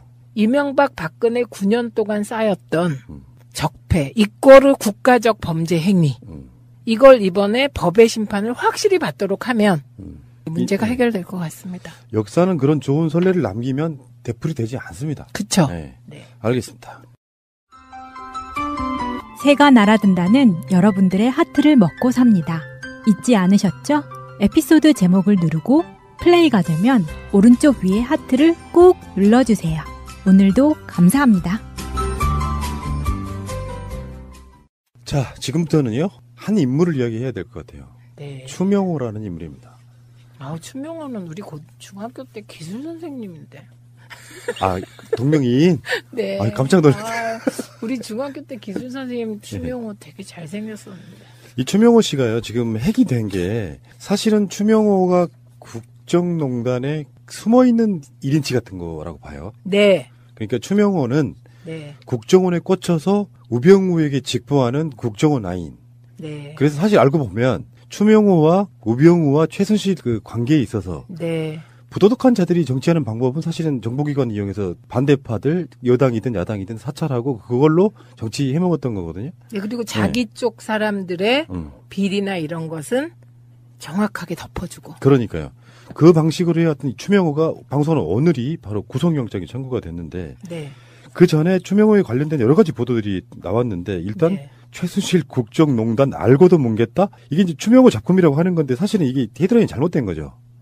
알고도 뭉갰다가 아니라 뭉개려고 그 자리를 만들어놨는데 뭘 알고도 뭉개겠어요? 그렇죠. 그래서 이분이 한 가장 큰 업적이 최순실을 위한 업적이 2014년 말에 이미 최순실 국정농단 관련 첩보를 다 수집해서 가지고 있었다는 겁니다. 그래서 수집해서 가지고 있었는데 상부에 보고하지 않고 뭉갰다. 근데 이게 아니고요. 그 보고하지 않은 상부는 국정원의 그 개선 조직이고요. 다른 상부에 직보한 거죠. 그렇죠. 청와대, 네, 그게 우병우? 라고 추측합니다. 저는 추측합니다. 추명호, 우병우의 끈끈한 커넥션 이렇게 표현을 하는데 네. 그런 어떤 것들이 사실은 국정농단에 힘이 돼준 거잖아요. 그렇죠. 그리고 그 아까 푸나님이 말씀하신 부분에 대한 의심이 있어요. 애초에 국정농단 세력이 우병우 그다음에 국정원의 누군가의 라인을 형성해서 우리가 영화들 보면요. 영화에서 왜 이미 라인을 형성해 놓고 은폐하잖아요. 은폐하려고 라인을 만드는 거. 그리고 라인을 형성해 놓고 비리를 또 저지르잖아요. 그런 게 아니었나 싶어요. 여기서도 사실은 의원 이름이 거론이 안 되지만 이 보도에는 거론이 안 되지만 네. 관련돼 있는 내용들이 굉장히 많이 나와요. 뭐 그 윤전추 트레이너 뭐 이야기들이 국회에서 막 까발려지기 전에 했던 것들이 다 그 사람들이 갖고 있었다는 거면 네. 이 정보를 누가 갖고 있고 누가 이야기하고 있고를 다 관리를 했을 거 아니에요. 근데 좀 치사하지 않아요? 이 한겨레는요. 윤전주 최순실 관계 있잖아요. 이거 보도하려고 한겨레 하호영 기자가요. 엄청 노력했습니다. 그래갖고 호텔에 죽치기도 하고 별짓 다 했는데 딱 일정 부분 가면 벽이 있었다는 거예요. 그래서 그때 못했는데요. 이 윤전주 최순실 관계를 얘기하는 개인 트레이너 의혹이 있었잖아요. 이게 청와대의 3급 행정관으로 들어갔을 때 우리나라 최초의 최연소 상급 행정관이었다는 거 아닙니까? 윤전추가. 이제 그거를 저희가 밝혀낸 거고요. 그 개인 트레이너 출신이면 박근혜 대통령의 개인 트레이너다라는 가정하에 저희가 필라테스 고가의 장비 그거 폭로했던 게 바로 요 지점이에요. 그래서 제가 한겨레하고 같이 요거를 좀 파헤쳐 썼죠. 그러니까 여기에 제 이름을 써줘야지. 당연히. 왜 안 써? 진실을 밝혀라. 네. 그러니까 왜 그 지진이 일어나면 전조 증상이 있잖아요. 네. 그 국정농단 사건이 일어나기 전에 전조 증상 중에 하나가 이석수 감찰관 문제였었어요. 맞아요. 그러니까 그 이석수 감찰관 문제에 있어서 그 당시 이석수 감찰관이 우병우의 그 넥슨의 저가 소유 부동산 매각하는 이 과정 막 그런 얘기가 또 논란이 있었을 때 그때 바로 이석수 감찰관을 추명호 당시 국정원국장이 감찰했죠. 부하 직원 시켜가지고 사찰했다는 거예요. 네, 그래서 그 법조 출신 야당 의원과 친분 관계가 있는지 동선 등 이전 감찰관 사찰 자료 이거 해서 우병우한테 보고했다는 거거든요. 이 동선 꼭 알아야 할 어제의 뉴스. 박근혜 전 대통령의 탄핵안은 지난해 12월 9일 국회를 통과했습니다. 청와대의 서버 폐기는 그로부터 20일 뒤에 이루어졌습니다. 청와대가 국회에 제출한 서버 폐기 내역입니다. 지난해 12월 29일 서버 22대를 폐기한 것으로 나옵니다. 특히 당시는 특검이 공식 수사에 착수한 지 8일 만이기도 합니다. 또 박 전 대통령의 탄핵이 결정된 다음 달인 지난 4월 17일에는 서버 60대가 폐기됐습니다. 조기 대선을 불과 한 달도 남기지 않은 시점이었습니다.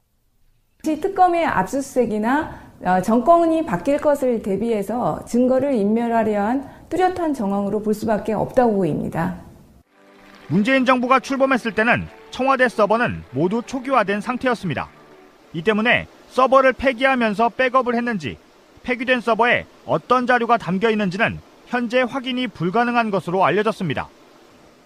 앞서 박근혜 정부 청와대가 국정농단 사건이 불거진 후 파쇄기 26대를 새로 구입한 것으로 확인되면서 증거들을 파기하는 데 사용했던 것 아니냐는 의혹이 제기되기도 했습니다.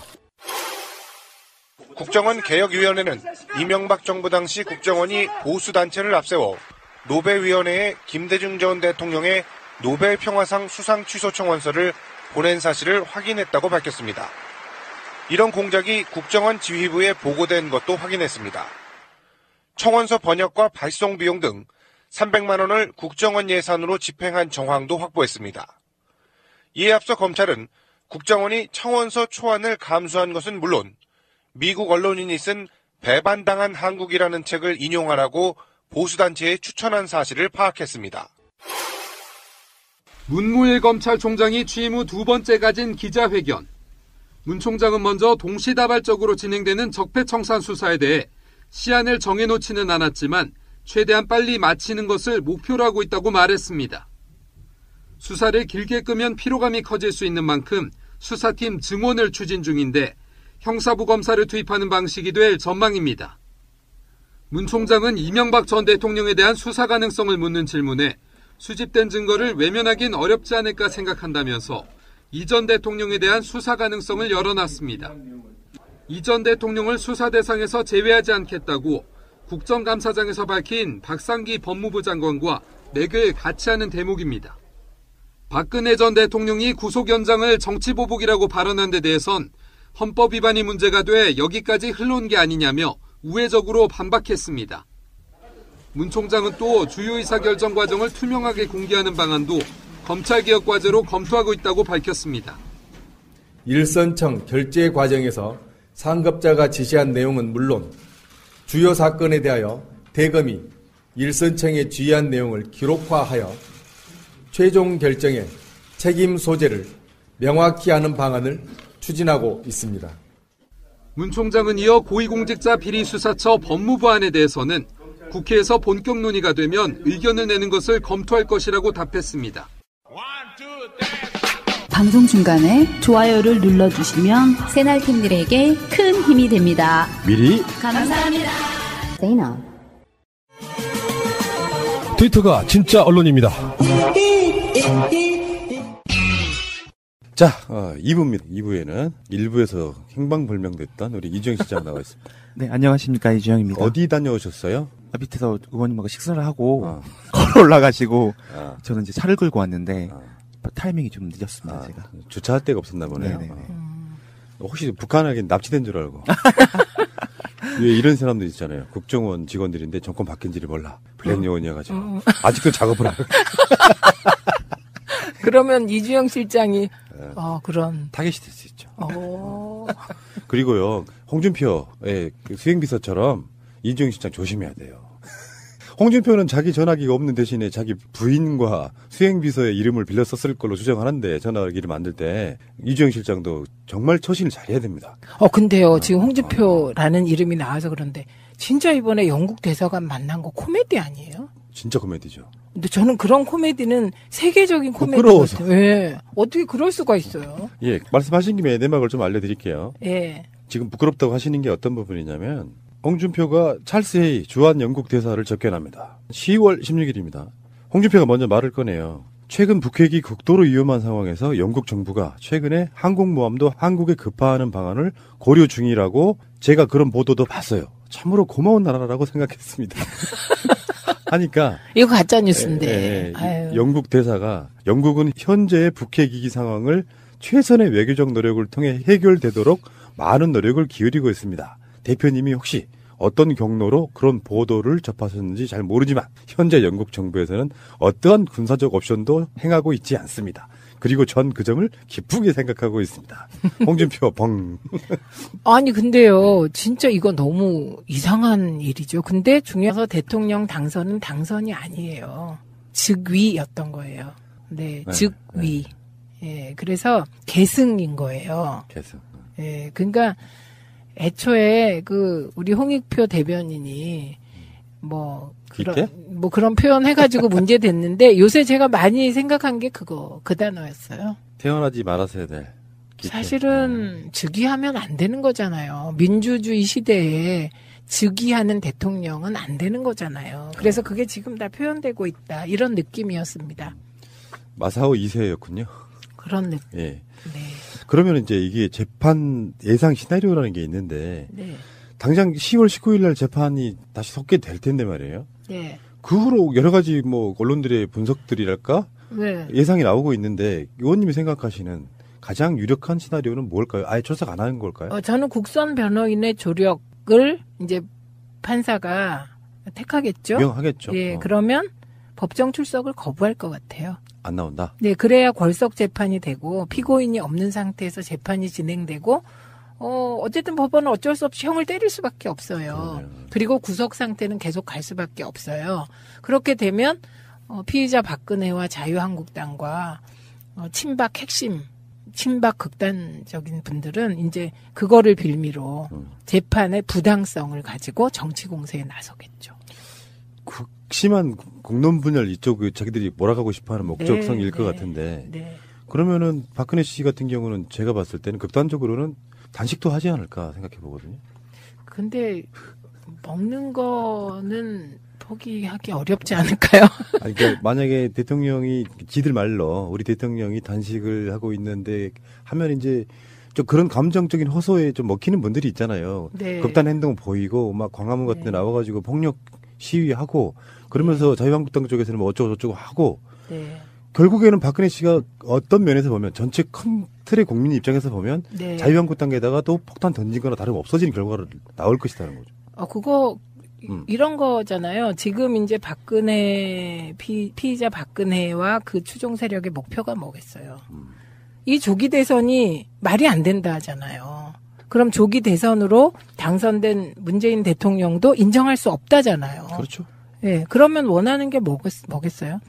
어떻게든 최대한 극심한 국론 분열과 혼란을 불러일으켜서 이 정부를 정말 한마디로 얘기하면 막 아무것도 못하게 하는 거 아니겠어요. 그럼 아무것도 못하게 하려면 이제 국회가 필요하잖아요. 그러니까 자유한국당과 일정하게 연계를 갖게 되겠죠. 그래서 극심한 국론 분열로 이끌어가고 그러면 이제 피의자 박근혜가 만약에 출소한다고 생각해 보세요.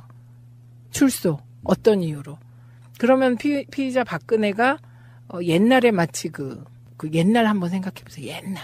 그 조선시대 이럴 때 보면 귀양가 있는 대군을 중심으로 뭐 이런 움직임이 있고 뭐 그런 식으로 새로운 정치적인 행위 꿈꾸지 않겠어요? 무서운데? 그거는 뭐 저는 숨이 붙어 있는 한 정파의 수장들은 그런 생각을 할 것 같습니다. 불과 한 1, 2년 안에 통합진보당에 씌웠던 그것이 똑같이 씌워지지 않을까 이런 생각을 해요. 근데 그건 이제 결정적인 차이가 있겠죠. 통합진보당에 대해서 이제 해산 결정을 내릴 때는 사실 절차적인 문제에 지적할 수 있는 거잖아요. 근데 거꾸로 국민에 의해서 사법부가 이러한 정치 공세, 정신승리적 정치 공세에 휘둘릴 리도 없겠지만 뭐 그러지 마시고 법과 원칙에 따라서만 판단해 주십사 이렇게 부탁드리고요. 오늘 문무일 검찰총장이 뭐 얘기를 잘 했던데요. 그분들이 뭐 원칙적으로 얘기할 수밖에 없고 원칙적으로 할 수밖에 없겠죠. 뭐. 전두환 노태우도 똑같은 상황. 추가 구속, 변호인 총사임. 총사임한 뒤에 국선 변호인 선정하니까 반발하고. 그래서 법원에 안 나가고. 뭐 이런 식의 어떤 과정을 거치는데 잘 생각해 보면요. 지금 홍준표 그런 부류들이 그 적통에 있는 대통령들 보면은 정상적인 대통령이 단 한 명도 없어요. 멀리 갈 것 없이 박근혜 아버지부터 박정희, 전두환, 노태우. 사실 김영삼 대통령은 좀 그게 그쪽으로 분류하기는 좀 그렇긴 해도. 그렇죠. 김영삼 대통령은 좀 다르죠. 그분 해낸 뭐 그 금융실명제라든지 뭐 IMF 때문에 워낙에 좀 욕을 먹긴 했지만. 그건 욕 먹어야 되고요. 근데 그 하나회 해체는 정말로 역사적인 업적이에요. 그러니까 그리고 그 다음에 이명박, 박근혜 이렇게 이어오는 그 역사가 저는 그 뿌리가 완전히 도려내야 된다고 생각해요. 제대로 된 대통령이 한 면에 있습니까? 그러면서도 국민 마치 이유하는 것처럼 거짓 선동이나 해야 되고. 그리고요, 정치 공세로 쓸데없이 민주정부 1기, 2기, 지금 민주정부 3기인데, 제가 아무리 돌아봐도 최근에 제가 우리 경제 성장률, 실업률 뭐 이렇게 다 봤거든요. 민주정부 대통령들 진짜 훌륭하세요. 잘하셨고요. 특히 제가 이제 노무현 대통령님에 대해서 다시 놀란 거는 우리 김대중 정부 말기엔 너무 이게 제2의 IMF 온다고 막 보수 언론이 흔들었잖아요. 그리고 진짜 경제가 어려웠잖아요. 그때 IMF